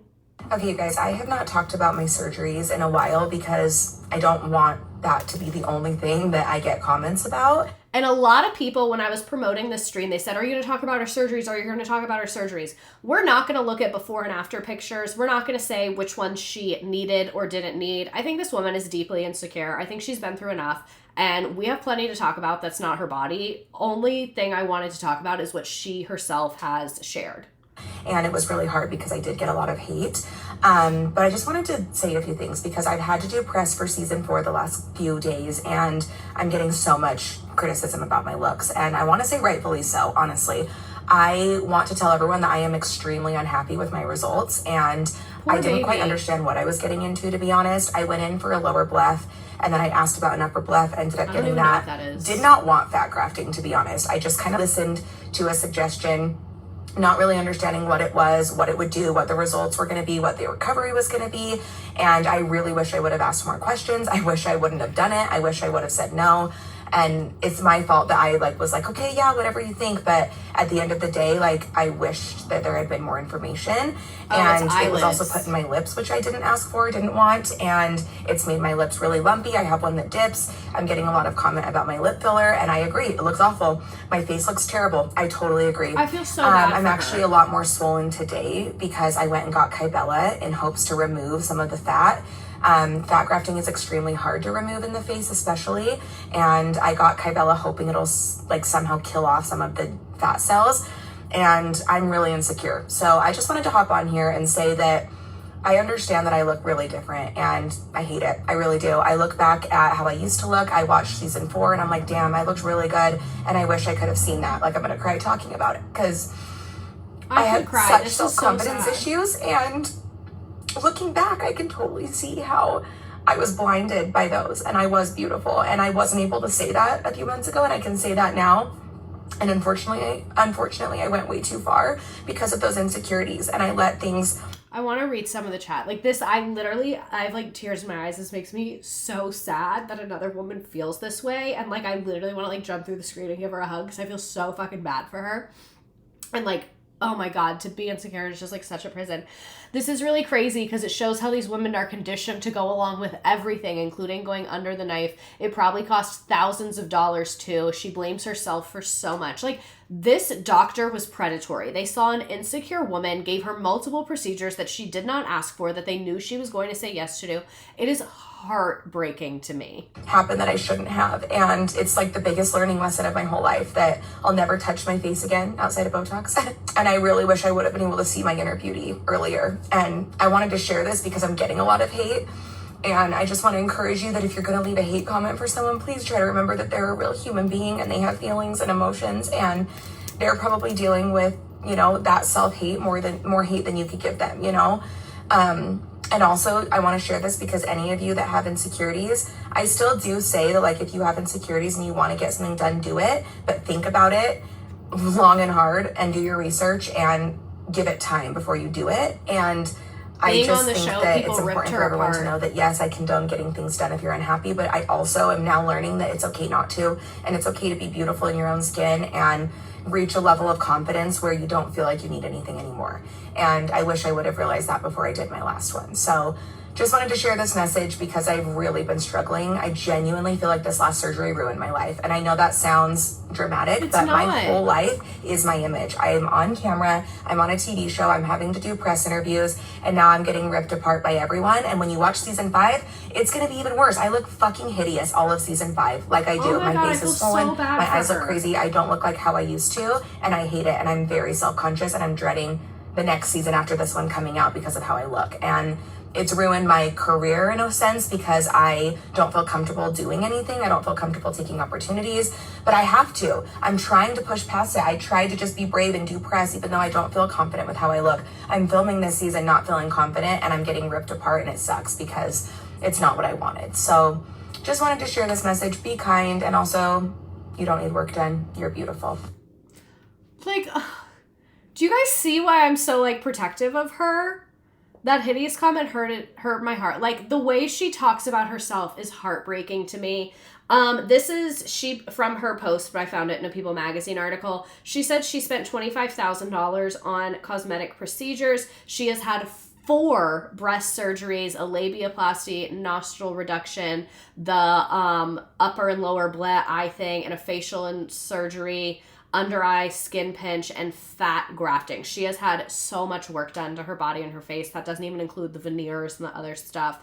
Like, it just breaks my heart that she feels like she has to do these things. It's really, really, really so sad to me. So that was kind of between season 3 and 4, but she did that surgery after season 4. But she posted that video before season 4 because she's basically saying, I know that in the interviews about season 4, I look so different than I do in the actual show.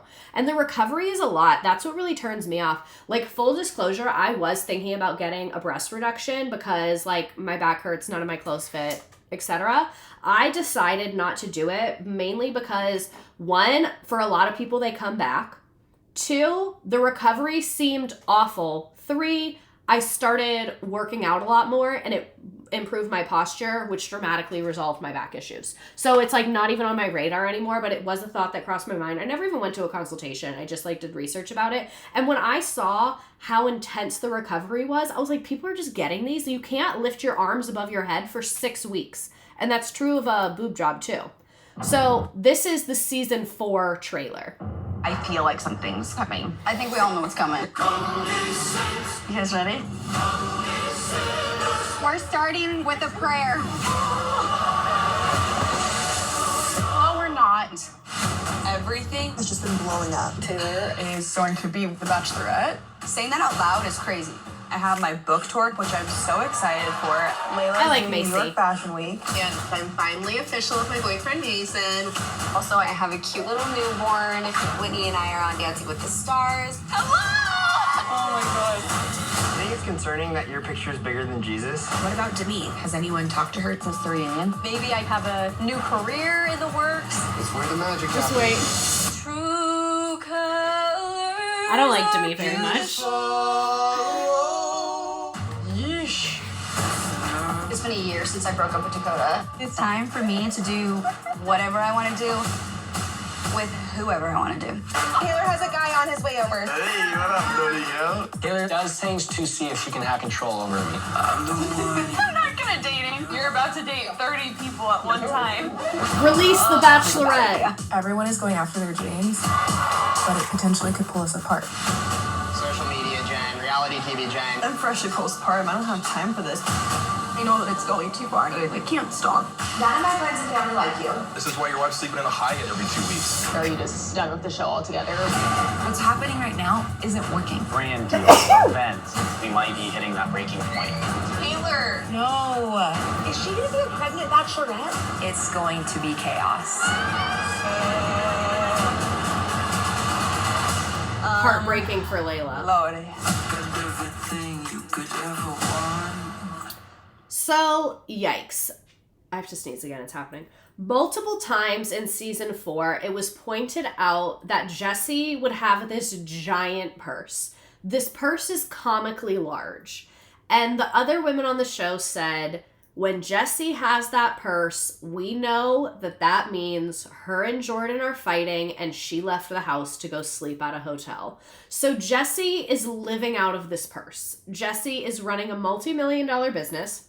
Here is some pictures of her gorgeous home that she is the breadwinner of. Jordan does not have a job. Jordan does not provide childcare. Jordan does golf and dad talk. A ludicrously capacious bag. What does she have in there? Everything. She has her makeup. She has everything. So things are not good. She is very much still trying to hold it together. They are saying, we're trying to make our marriage work. And her friends keep being like, oh, nice purse. I like your bag. Everything okay? And she's like, yep, everything's good. Love this bag. And her friends are like, you have a suitcase. The parallels with Bethany is crazy. I didn't even really realize that till you guys pointed it out. And what I'm trying to figure out, again, beautiful home with a tennis court and a pool, huge house.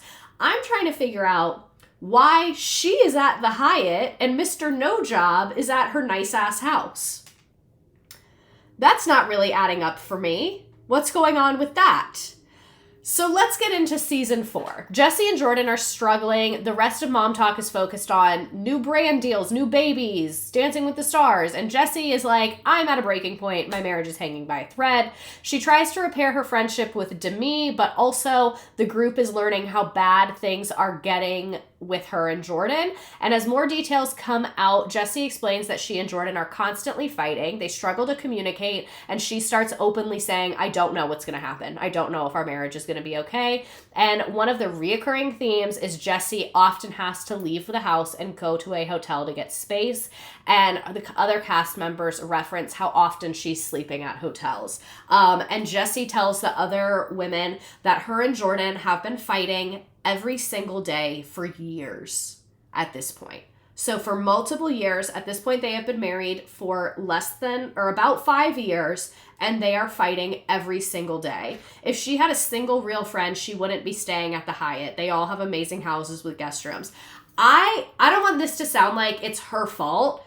She is holding it together. I think it's so Mormon to, even with your best friends, be like, yep, I'm fine. Everything's fine, and to just go to the Hyatt. I think she's also going very late at night. I suspect that Jordan is sleep depriving her as a form of abuse. I suspect that he is fighting with her late into the night, and she is going to hotels late in the evening to go to sleep because he is continuously engaging with her. And I think she is probably also in denial. And I think she's hotel, work, show, film, YouTube, hotel, work, show, fight with husband, film, YouTube. Like, I think she is literally on a hamster wheel of go, go, go, and she is not taking a moment to stop and pause and think about how she feels. Jessi finds herself in a fight with Macy. This was very telling to me about Jessi's character. Jessi got invited to do 2 events on the same day. The, something with a podcast, Alex Earl maybe? I don't know. Some big podcast and Macy's book event. Macy said, oh, I don't care. So Jessi did the podcast. Then Macy went around and was like, that actually really hurt my feelings. As soon as Macy said it hurt her feelings, Jessi said, I'm so sorry. I want to be there for you. I thought you didn't care. You're telling me you care. Jessi, in the midst of all of her personal drama, drops the podcast to go do Macy's book event and says, I am your friend. I'm going to be here for you. With everything that she has going on, I think the fact that Jessi was not reactive in this moment, I feel the fact that Jessi did not get defensive when this happened, the fact that Jessi just took accountability and said, oh my God, you're right. I do want to be there for you as your friend. I will drop the podcast event that I probably already had a paid agreement for and a contract signed so that I can do your book event. And I think that's what a good friend does. And that's what I really like about Jessi. She's had multiple moments like that in this show where she really showed up as a friend for these other women despite everything that's happening to her. So she becomes very candid about her relationship. She talks about feeling emotionally drained. She says her and Jordan may need to separate permanently, and they start talking about divorce. And by the end of the season, they are still together, but they're both questioning whether the marriage should continue. And financial, legal, and family concerns become part of the conversation as they decide what to do next. So Jessi repeatedly says one of the reasons that she is hesitant to leave Jordan is the financial fallout. So Jessi met with her dad to look at her prenup, and she realizes that the prenup was never signed by a witness. So she does not know if it's valid or not. So her marriage is in this terrible place, and she realizes that her prenup might be null and void. She says she will lose millions of dollars if the marriage ends. And I just feel so bad for her. And this is what I was going to say. One thing she said on the show multiple times is she said, Jordan is really hard to be married to, but I think he'd be harder to be divorced from. Yikes. She's also 10 years older than a lot of the other women. I wonder if she feels like her age made it hard to confide, like embarrassment, pride, ego. Maybe that, and maybe feeling like she should be a role model for them, but like she's a hot mess express. So Jessi becomes emotional, realizing that she might not be able to protect her assets in the divorce, meaning her multi-million-dollar business, her home, all of that. Truly terrifying. Like I said, I think Jordan is a gold digger, and I have my eye on him. We need Annalise Keating on this divorce case. I know that she is a criminal lawyer and not a family lawyer, but I need her here immediately. And I know she's not a real person, so maybe we just get Shonda Rhimes here. I don't know. But when I saw the clip of Jessi realizing that her prenup never got a witness signature, a shiver ran down my spine. That is terrifying. Absolutely terrifying. And I think Jordan did this on purpose. I don't know how, but I know it to be true in my spirit. Being a part of the distant Draper line, I'm sure there's religious abuse in her childhood that's affecting her. Shivers and we're broke, literally. Am I a bad person that I would forge the witness signature? Well, then you could get in more trouble. I saw them sign it, and I'll say it under oath. If I was her dad, I would have... So then Jordan files for divorce March 2016, right around the time that the show is airing. He says, "This has not been an easy decision, and it comes with a heavy heart. I'm grateful for the shared memories and the lessons. While our paths are now moving in different directions, my priority remains my children and ensuring that they feel loved, supported, and protected through this transition. I'm committed to handling this next chapter with kindness and respect." And then he files a restraining order against Jessi. And she opposed the restraining order same day. So, yikes. Yikes on bikes. This is heartbreaking to me. I think Jordan is such a little fucking bitch. She said that she was blindsided by him filing. My heart sunk because we agreed to tell our children together before filing, and we hadn't done that, including his daughter, who's 13 years old. He filed for divorce before talking to his children. This man is scum. This man is nothing. This man is disgusting. We had made the agreement to tell our kids... Oh, and my live got restricted on TikTok. Shocker. It's not eligible. We made the agreement to tell our kids together, and we didn't, and luckily they're young, but it's just a betrayal. I had this huge packet of paperwork to fill out on how to divide assets and furniture and cars and houses. We had to fill it out to file. So he went ahead and did all of it without me. So I have no idea what he put in there. Absolutely heartbreaking. Heartbreaking. Oh, and she found out from TMZ texting her. TMZ was like, this is about to leak. Do you have a comment? And she goes, what? TMZ got to her before the court, so she thinks Jordan leaked it to TMZ, which I agree with. And she went on Call Her Daddy shortly after this. I'm getting divorced. I told him I was going to file. Jordan lurking somewhere with Jason to the Nash. Courthouse and straight to TMZ to make it look like it was his decision. If he's going to play dirty, do you want to talk about the escorts? Do you want to talk about the orgies? I'm ready to tell the full story because I have nothing to hide. Yikes. Perhaps I will be the Etsy witch in this situation. So her talking about her trauma with a massive smile sends me every time. Because he's spied on me in the past. Do you want to hear a funny story? You know Harry Jowsey. So we have the same birthday. So last May, this is when me and Jordan are separated. I responded to Harry's story and I was like, oh my gosh, birthday twins. He like voice memos me. And you know how he talks? He's like, you naughty kitten, whatever. He's like, how's your birthday going, naughty possum? And I was like, good, how's yours? He's like, great, I'm going on a hike. That's it. This is an Instagram. I'm in Europe. I get a call at 4 a.m. from Jordan. He's like, do you have to tell me something? And I was like, what do you mean? He went to the links. He hacked my Instagram while we're separated, created a fake phone number to then send himself the audios and then have the phone number say, dude, I think you should know about this. Your wife's cheating on you. So he accused me of cheating on him with Harry Jowsey, said it was someone else. So he's like hacking her phone and shit, and she's going on Call Her Daddy talking about it all. This is more detailed about why she decided to ultimately leave the marriage. What was the actual moment you knew you needed, okay, it's gonna happen, I need this divorce? So in the last year, I've told him actually a few different times I want to get divorced, but he always like calms me down, give me a few days, let's try to work on it. He's better for a few days and then it goes back. What happened was I had been in limbo for a while, and anyone that's lived in limbo knows it's excruciating, where I'm like, I don't know if this is right or not. I literally woke up one day and I was like, it's such a simple thought, but I was like, I can change this. I can change my life. I can be happy. It's going to be hard, but I can do this. And my life doesn't have to be this way. And it was like something flipped and I was like, I'm done. And I could not go back after that. How did you tell him? Where were you? That feeling came to me on a Thursday and I told him on Friday, the next day. I wasn't going to tell him till the weekend because I was like, I'll get the kids out of the house and whatever. But on Friday, he came up to my room. I was getting ready in my closet and he was like, I just talked to the kids' therapist because we have them in therapy. And she thinks we need to start going together every week with them. And can you make that happen? And I was like, oh, I'm leaving you this weekend. Like, I couldn't say that. So I was like, I just don't know if I'm leaving you this week. Will you go to therapy with our children? Ugh.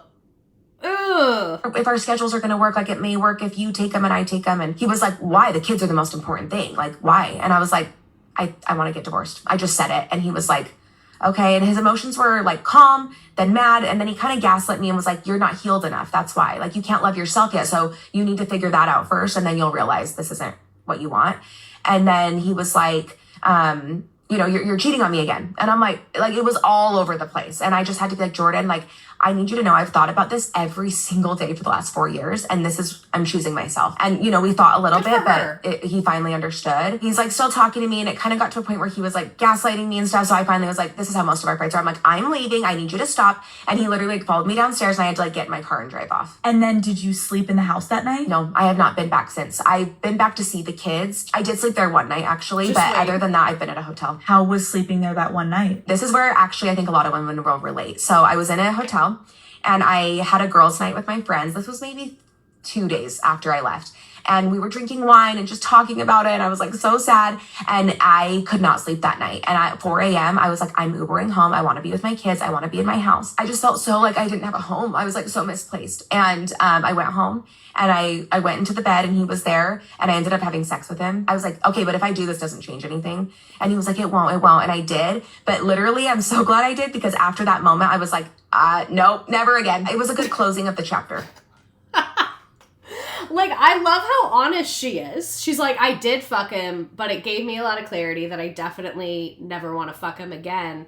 And then he also tried to get her to do Pilates, and he blackmailed her. I will say there was, right before we separated last year, after the Marciano stuff, he had told me he wanted me to start doing Pilates every single day. Like, he told me that, and then he said, I think I believe in traditional gender roles, and I want to be more in my masculine, and I want you to be more in your feminine. And I was like, so like just control in areas like that as well. And I was like, do you know who you're married to? That is like so fucking backwards. And also like, then get a job. I'm also just like, how crazy for him to also like physically expect you to do Pilates every single day, be the breadwinner, take care of the children, take care of him. Like, there's such an unrealistic expectation when he's not even raising himself to any capacity of that standard. And to be fair, also, he doesn't work, and we had a full-time nanny. So like, he wasn't even helping with the kids until nighttime. Yeah. Was there anything that he expected to get approval over in your relationship from you? Oh, yeah, I feel like everything. Like, it felt like I couldn't just make a move without talking to Jordan about it. You know, like, I had to get his advice, his opinion. Like, but the thing is, I never wanted to confide in him either, because he's not someone that is like, yes, like, let me help you feel better and like give you advice in a logical way. It's always like putting me down while he's giving me advice and like playing devil's advocate, but telling me what I did wrong. And how would he justify that to you, or try to justify it? He's like, I just know things. Like, I'm really like, I'm smart in these areas. Like, you should listen to me. Like, look at all the mistakes you've made. Look at all the friends you've lost. You need to listen to me.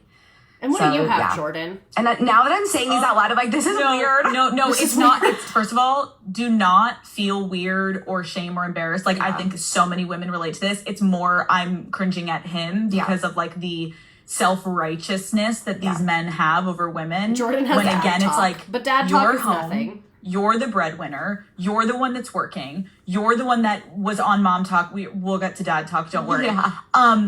Can you explain though, like, what did a conflict like actually look like between the two of you? You're in the house, you're going through this dynamic. Crazy. Like, what was that? And we're almost done, by the way. The last 5 years, we've fought every single day. Every single day. Like, imagine being in that with your partner who you're supposed to like for trust 6 the years. most. I would say the worst it got, and actually why I separated from him last year, is because this was the Pilates conversation. It got to a point where he was blackmailing me with Marciano texts. And he had them on a draft on his phone on TikTok. And anytime he was mad at me, he's like, I'm going to post them. I'm going to ruin your life. So we were fighting over this Pilates stuff. And he was like, I'm going to post the TikToks. And so I went to go grab his phone. I was like, Jordan, no. Like, at this point, no one knew about what I had done. And I was like, you're going to ruin my life, like, blah, blah, blah. And my business too. Like, I employ 50 people. Like, this could ruin everything. Blackmailing your wife. And he goes, so he's like, okay. And I'm freaking out. So I'm like trying to get his phone. I'm like kind of chasing him, trying to get it. He pulls out his phone, starts recording me. And he's like, what are you going to do? What are you going to do? Are you going to be like, Taylor, should I call the cops? And exactly. I was like, whoa. Because he's friends with Dakota. So he's like hearing things like that, obviously. I think she married him because she got pregnant. He's trying to be like, oh, what are you doing? And that was the moment where for me, I was like, what am I doing? I am chasing around my husband, trying to get his phone so he doesn't blackmail me. This is not healthy. And I literally left him the next day. I was like, this can't happen anymore. I mean, you're like a complete prisoner in your own home, where you're like, from what I understand, he decided to stay with you after that information. There was not even a second where he like didn't. So yeah. And then he continues to use this information as blackmail to further control you in the relationship. Yes. Knowing that this cycle is going to continue because you're going to feel like shit because you do feel guilty about what you did. I think they do have help. Also now having the information that you scary. did know about the escorts that he completely gaslit you into believing didn't exist, when now we know that actually was the case. Yeah. And he was the first person to step outside of the marriage. Yep. And we'll get to that in a second. This is about how he literally cheated first. Like he literally cheated first. And screenshots that when season 1 dropped, I had an escort service reach out to me and they sent me screenshots of his phone number and messages, and he was trying to meet up with them. He got a hotel room and I have all of that. And so he's, you know, I protected him through all the Marciano stuff, and he denied it to me when I brought it to him. And he said, we're in Hollywood now. People are going to try to do this to tear us apart. It's probably AI. But it's probably AI. How did you find out it was real? Someone messaged me, and she works for the escort service, and she called me and was like, I work for this. You can like look into it. She sent me so much proof. So you can confirm by speaking to this woman that he was involved with escorts. Yeah. And she sent the screenshots, and it's his phone number. She wouldn't have known his phone number. Like I literally have it. And what kind of proof was she showing you? Just the messages he had sent and his phone number being attached. Also, she said this happened while he was in Texas, and he was in Texas doing summer sales at the time. And this was before we filmed the show, so no one would have known that. So, do you know after that moment if he continued with other escorts? I don't know, but I do know that literally like a month ago, my sister was out to dinner with her husband, and a friend of his came up to them and he's like, "Hey, man, like, She how was are you trained doing?" to her And whole he's life. like, "By the way, are Jessi and Jordan still married?" And they were like, "Yeah, why?" And he goes, "I go to these parties," and he's always there. And especially when they had their daughter, he was there a lot. That's that was like sad. the time he was, being seen. So How did he have escort I don't money? have Her proof money. of those, but that's what I've heard. When you hear that, like, where does your head go? You know what's so messed up is my sister told me this like a few weeks ago, and she was like, "I'm so sorry," like expecting me to cry. And I was like, you know what? This was like my final straw. Like, I needed to hear this to like be okay with like moving on. Now looking back, I'm like, you did in a form protect him because you went through this whole scandal of kissing Marciano twice. Which, by the way, I kissed Marciano like 2 weeks after I found out about the escort stuff. And so I do think that influenced my decision. Not that it was okay, but I protected Jordan when that all came out. Okay, wait, hold on. So you find out before season 1 about the escorts. Yeah. You start filming season 1. No, we had filmed season 1. When it dropped, we were in New York. And I found out when it was like live. Season 1 just came out. We're in New York doing press, and that's when I found out. And he completely denies the whole thing. Yeah. Then you get proof and he continues to deny it. I showed him the proof, and he was like, "No, like they're gonna try to do this to us." Then the Marciano thing happens, 2 weeks later. 2 weeks later. Why did you protect him? Because he denied it, and at the time I did believe him. Where I was like, Poor baby. like I think I was just putting my head in the sand, and I was like, I don't want to know anything. Like, it's fine. Like, I just really just tried to believe him, and then I did actually kiss someone, so then I felt so guilty. And when this came out, like, I just was like, I have to own it because I did something wrong. I don't want anyone to think I'm trying to like deflect. So when do you think you stopped believing him? I think I always did believe it deep down. But then after the way he reacted during the Marcy. So, yikes. I think that Dad Talk is literally like a terrorist organization. Like, I think Dad Talk should be investigated. I think they should all be watched. I don't think any of them should have access to the internet. I think it's literally genuinely terrifying what they're doing. So like I said, Jordan sought the temporary restraining order and the judge rejected the request, stating that it did not constitute an emergency. Bloop! Bloop! Bop! Bing! No restraining order for you. And the prenup is valid. Yes, God, the prenup is valid. She said it is valid. You do not need a witness signature as long as both of you signed. So she does not have to give him any of the business. She does have to pay alimony, and she does have to pay child support, most likely. She said, and then I might have to do some sort of payout. We haven't gotten there yet because he filed yesterday, so I don't know the details, but he can't take my business. So I'm happy about that. And when asked about her feelings about a potential payout, she said, it sucks. And yes, I made mistakes in the relationship too. And he does deserve something. But all the hard work I've done, I've built my business from the ground, me and my family, and you just get a chunk of that if I do have to do that. So because we have kids, I'm okay with it because I want them to have a dad who has some stability. I think that was the perfect level of shade. To be like, it sucks to give up the money, but I want my children's father to have financial stability. Which we all know that he currently does not. Which, perfect. Nailed it. Classy, if you will. She said that they have had little contact since initiating their divorce proceedings. Also, this is one of my many sexist, hypocritical beliefs. I do not think that men should ever get alimony ever, under any circumstances, no matter what. I think men can get child support. I think if you have like most of the custody, child support is very reasonable, but I think it is inherently evil to take money from a woman when we live under a patriarchy, and I think any man that takes alimony is a gold digger, and I think any man that takes alimony is disgusting, and in my opinion, any real self-assured man would not take alimony even if a judge said it. Even if a judge was like, you get alimony, a man would be like, I'm not going to take that from her. Let's just cut it. And like I said, I don't feel that way about child support. I think child support is fine. But I think any actual stand-up man, even if a judge said, they said, no, that's not right. That's not right of me to do. Let's part ways here. And I don't care if that makes me sexist because I don't feel the same way about women. And I don't care if that makes me a hypocrite. But to be in your masculine, you would not take alimony. You wouldn't. That is not a masculine trait by your definition. So anyway, she said they barely talked. He texted me. He was like, by the way, I filed, but I didn't know it was going public. However, pointing to the comment he provided to TMZ, she said, that's funny because you gave a statement. After Jordan advised that it was what was best for him, Jessi admitted she wasn't interested in speaking any further. As she put it, I was like, don't talk to me anymore. We'll handle the kids through a third party. She changed her phone number and she uses her old phone to communicate with him about the kids, but he does not have her new number. So thank God. And she basically reveals that the problems in her marriage led to the emotional affair with Marciano.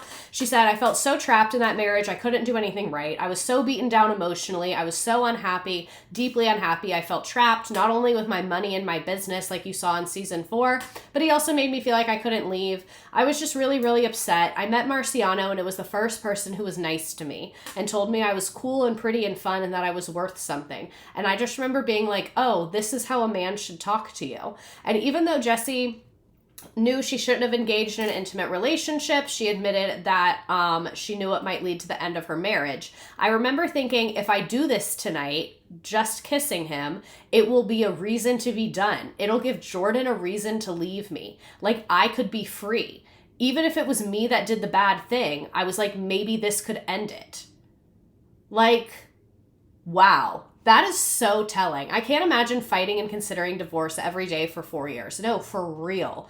For real.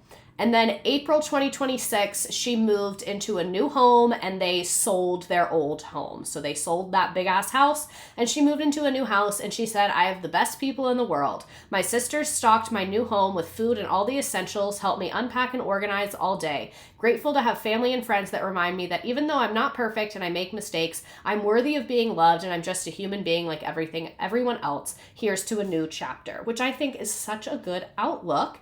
So she is moving into a new house. She's being supported by her friends and family. He is drunk at a bar making out with some random woman, which is interesting. Okay, Jordan. And then Jessi keeps posting with random other male influencers, and she went to the American Music Awards and did the red carpet with Marciano. And when people were like, oh, are you dating Marciano now? She said, he's one on the roster, one of many. I desperately want her to be single. Like, I desperately want Jessi to just sit down and be single and just don't move for 15 minutes. But this is fucking hilarious. It's really funny. I'm sorry. She said she's not exclusive with Marciano. She said, we're just having fun. I'm single for the first time in 10 years. I haven't dated since I was 20. I got married at 21, married Jordan right after. I'm so nervous. I'm like a giddy 15-year-old. I'm like, how do I date? I have no clue. I want to date. I want to not be tied down. I want my freedom back. I don't want to jump into anything. I'm sure I'll have guys I talk to and stuff, and that's where I need to be careful because I could jump into something without realizing it, but I just want to date and have fun and meet new people. She deserves the Bachelorette. Make her the Bachelorette. I also think Miranda would be a good choice for the Bachelorette. Jessi can go on the Bachelorette if she goes to therapy and doesn't talk to a man for a year. That's when she'll be allowed on the Bachelorette. Miranda can go right now from what I've seen. So, like I said, maybe I shouldn't be defending this mid-30s semi-Mormon woman, but I am. I'm sorry. I don't care that she cheated on both of her husbands. They both seem like they sucked. I'm sorry. I don't care. And I think with the right messaging, we can turn her into a leftist. She already went from pro-Trump to, I don't like him. I don't know. I don't do politics. We can get her across to the left. We can. The mid-30s comment felt charged. I just mean She's older than me. She's not old. Mid-30s is young. You're just getting started. I am getting married to an elder millennial. I deeply respect you all's culture. What I'm saying is I feel the need to protect her like she's a child and she is older than me. Which is an interesting dynamic, but I don't care. So I think we can turn her into a left. We should all book appointments there. You're right. We should all book appointments there. I have her cut my hair off and turn it into extensions. So that brings us up to today. She's still doing her hair business. She's dating around. These were my sources. A lot of People Magazine, a lot of gossip blogs. It's a lot going on right now. It's a lot. I'll pull up the game in a second, but here are our upcoming streams. I'm planning on doing Maria Montessori. If anyone else has particular ideas, feel free to let me know. Then we are going to do Hater Time. Please submit stories for Hater Time. Anyone you hate. I hate this policy at a restaurant near my house. My boss pissed me off. My coworker pissed me off. My kid pissed me off. My principal. Anything that you hate, you can submit it for Hater Time. And I do not watch Summer House, but it is on my list. So I don't have thoughts yet, but I will in the future. There is a QR code on my stream page, and I will put it in the Discord as well. But yeah, please do Hater Time. And then we have Eric Adams, Taylor from Secret Lives of Mormon Wives, and then we're going to do Kevin O'Leary, who is apparently horrifying. So let me find you all's little game real quick and get this rolling. And TikTok, I'm going to say bye to you in a few moments. Great to have you as always, except when I get banned. Okay, adios, bye. It always says, oh, I made 2 cents from my live. Perfect. This is an amazing lineup. I do what I can. Okay. I knew nothing about these people, arrived 90 minutes late, and I genuinely feel for her. Even the little I heard is so heartbreaking. Also, in my feminist way, yes, my heart hurts for these women I didn't even know 15 minutes ago. I want Taylor now. I'm impatient. Okay, so that was a lot. We are still marinating. There's a lot going on, but I will put the link to join the game in the chat. You do not have to join. You can just watch on my screen, whatever. But yeah, let's all just I'll give you a few minutes to join and we can kind of unpack all the things that just happened. Also, I do just want to call out, you know how at the beginning I said that I was having some familial issues? I have 7 unread text messages right now, and for 40 minutes I've thought it was that, and I just could finally check because I didn't want to open it and accidentally fucking share my screen or something. I thought it was that and it wasn't, and I just want to acknowledge how chill and normal I was being while thinking that my phone was being blown up, but it's actually just a bunch of random stuff that's totally fine that just happened to people texting around the same time. How niche can the Hater Time subjects need to be? However you want. It can be relatable or it can be niche. There is no wrong answer for Hater Time. None. No wrong answer for Hater Time. So I'm going to leave the game up for a second, and I'm going to leave the Hater Time link stays up, but just to give us all a second to gather ourselves. Good luck. Weddings make families crazy. I'm quickly realizing that. It's fine now. Nothing even happened. It's just, I don't like when people email me, is really the thing. Okay, a bunch of these text messages are from me intern, assistant. I pay them. I would never have someone doing unpaid labor.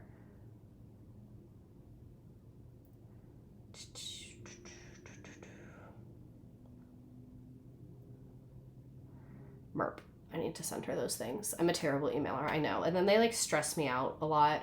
Laying in bed after a shower and my cat just ran up here and bit my nipple. What the fuck, bro? That's aggressive of them. This is why I don't have pets. Facts, XO, a wedding planner.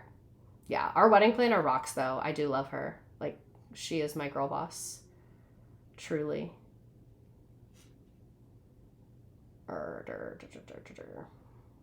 What is Hater Time? Can we link or just email you? I'll put the link to that in the chat as well. I feel like I'm overwhelming you right now with links though, which I'm very conscious of not wanting to do. It's just for my stream in a couple weeks. You can just submit things you hate. That's all that it is, really. Boom. Shorten.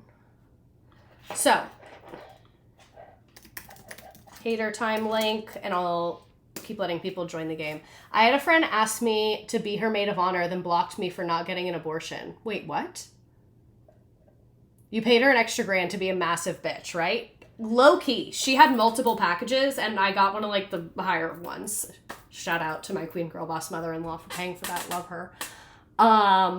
Would love to hear hater time as a professional astrologer. That's funny. So yeah, hater time. The link is in the chat. Feel free to save it for later. I'll put it on my Instagram as well. And you can just submit anything that you hate. Like, I hate this restaurant. I hate this policy. I hate this law. I hate this local politician. I hate my whoever, whatever. Can you make a book channel for the Discord? Ooh, yes. Your TikTok about that sent me. Wait, which one? Oh, the wedding? Yeah. My students graduated, but the rest of the school is still in session. The office sent me on an errand to Tiffany & Co. to get gifts for departing teachers. Normal things. Where do you teach? They sound rich. It was a friend of only 1 year, but as soon as she got that ring, she went crazy. That's hilarious. Submitting my stupid state rep to there. God.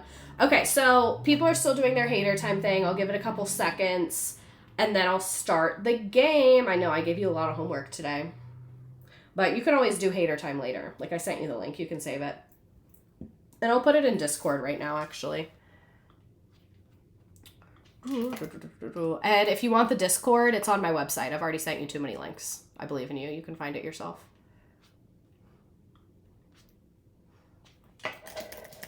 Hater time link. Can I pin a message in Discord? I bet I can. Pin. Yes, it's pinned in Discord. Consider it done.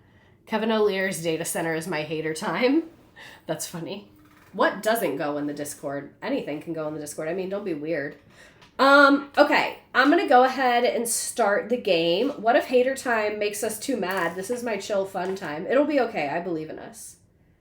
I also am gonna be at Fraz's house. I don't know if she'll be on it because I'll be on West Coast time, so it'll be during the day, and, like, she has children that need tending to, so she'll probably, like, pop in for a second or two, but I will be at her house, so we won't be in our usual setup, so it'll probably just be me live, like, no screens. It'll probably just be me, just because I'm gonna have my laptop, not my desktop.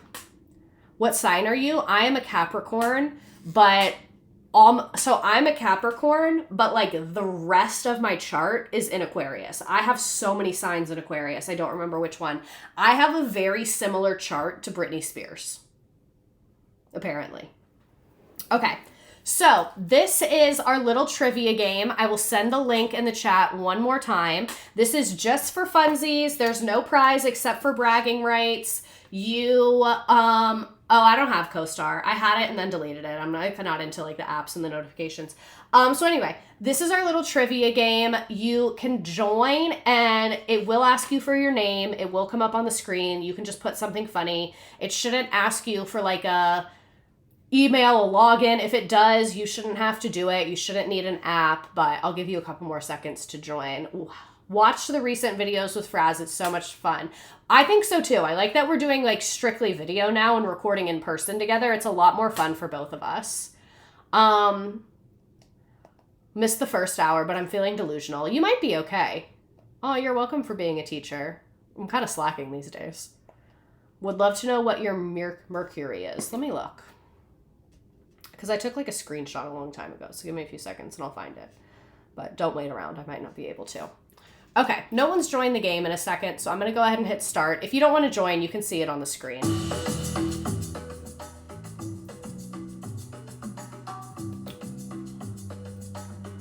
My Mercury is in Sagittarius. This is what I have in Aquarius. Venus, Uranus, Mars, Jupiter, and my moon. Hee hee hee.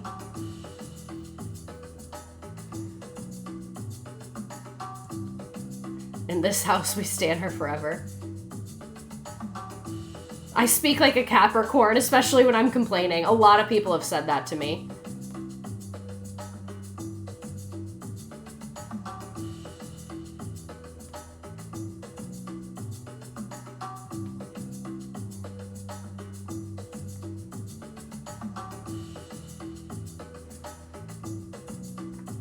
Where is Jessi from?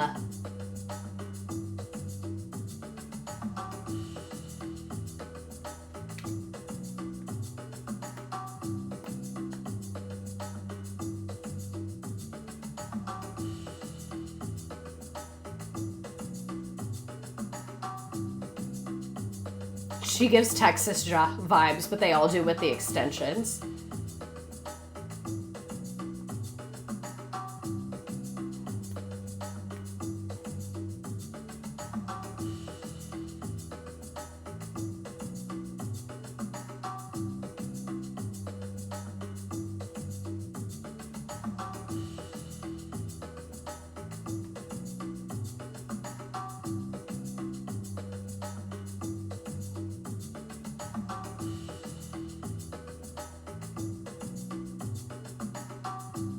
So many of you know your full charts.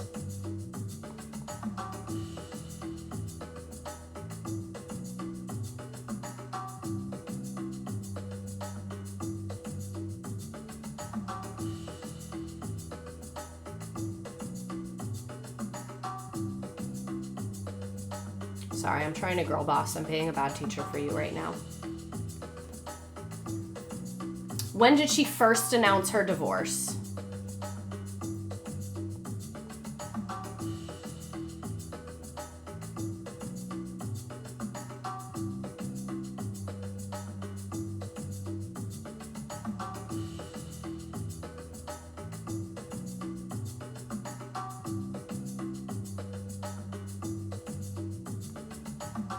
I want to put Real Housewives of Salt Lake City and Secret Lives of Mormon Wives in the same room.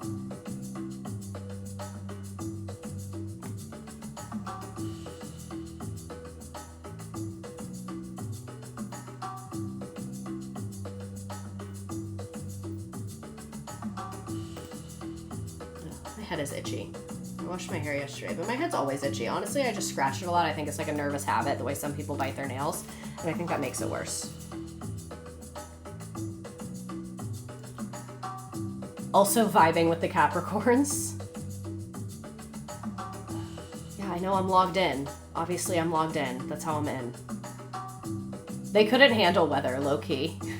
I would do an episode on Whitney. Which Whitney? Mormon Wives or Real Housewives, or both?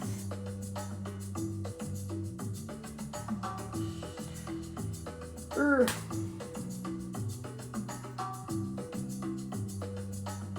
I can't believe Jesse's whole family works for her and we didn't hear any family drama. That's where I thought this was going. Apparently it's all good vibes. But I'm not surprised it's all good vibes because I saw that Jessie's net worth was like $2 million and her business revenue was $14.6 million, which to have that big of a gap tells me that Jessie is not taking the majority of the money. So she probably pays everyone very well and it's a successful business. So it doesn't surprise me.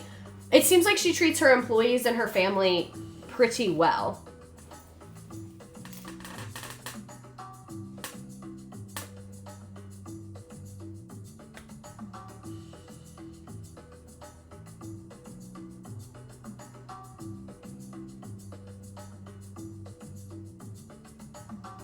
Damn, we've been on here for almost 3 hours. That's crazy.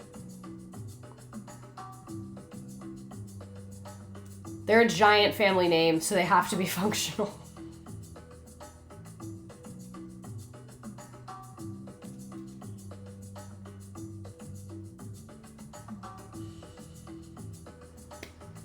She is not a devout, lifelong Mormon. You're welcome for entertaining you while you did your dishes. Did Jessie cheat on Jordan? Who the fuck cares?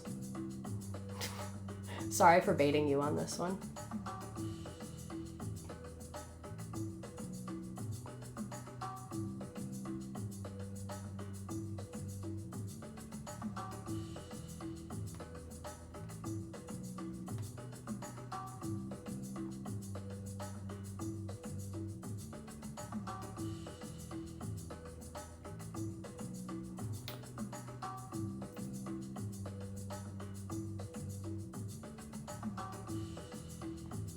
Waiting to hear about getting a MAT in social studies. You are the blueprint.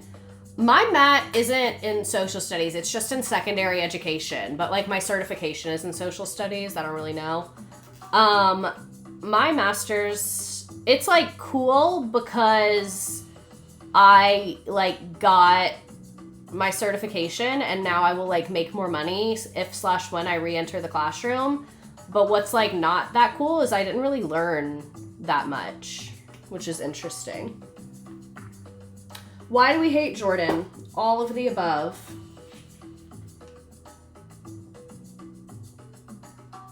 Maybe I'll do an astrology reading. One time I did it for this lady that was going to do a podcast, but then she ended up not doing the podcast. So we just filmed an episode that never went anywhere where she did my chart. What is the state of the prenup?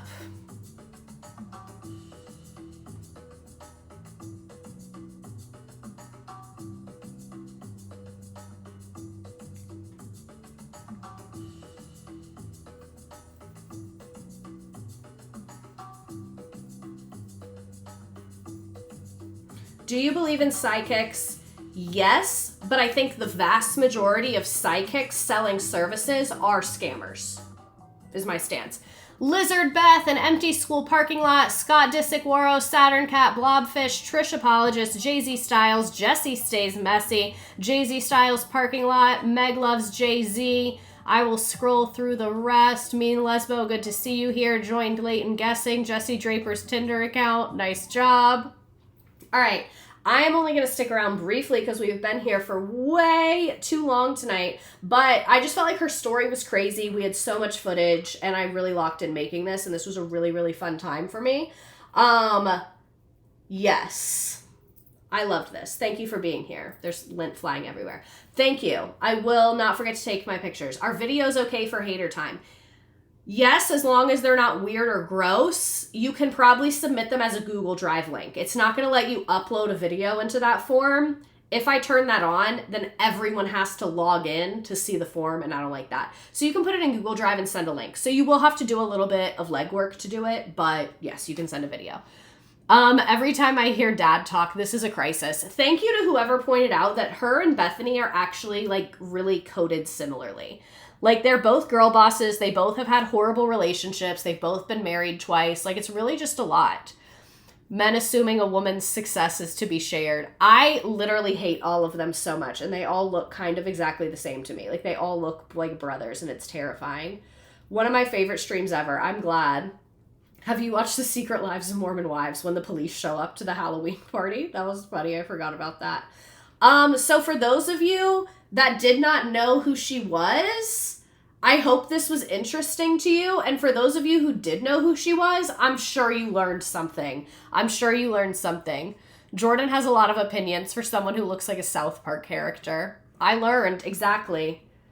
That's all of the Utah male population. Maybe they are all brothers. Maybe that is what's happening. This is my first time saying the full time because normally I get anxiety about live streams, but I'm glad I spent my evening with all of you. Oh, I'm glad you were here too.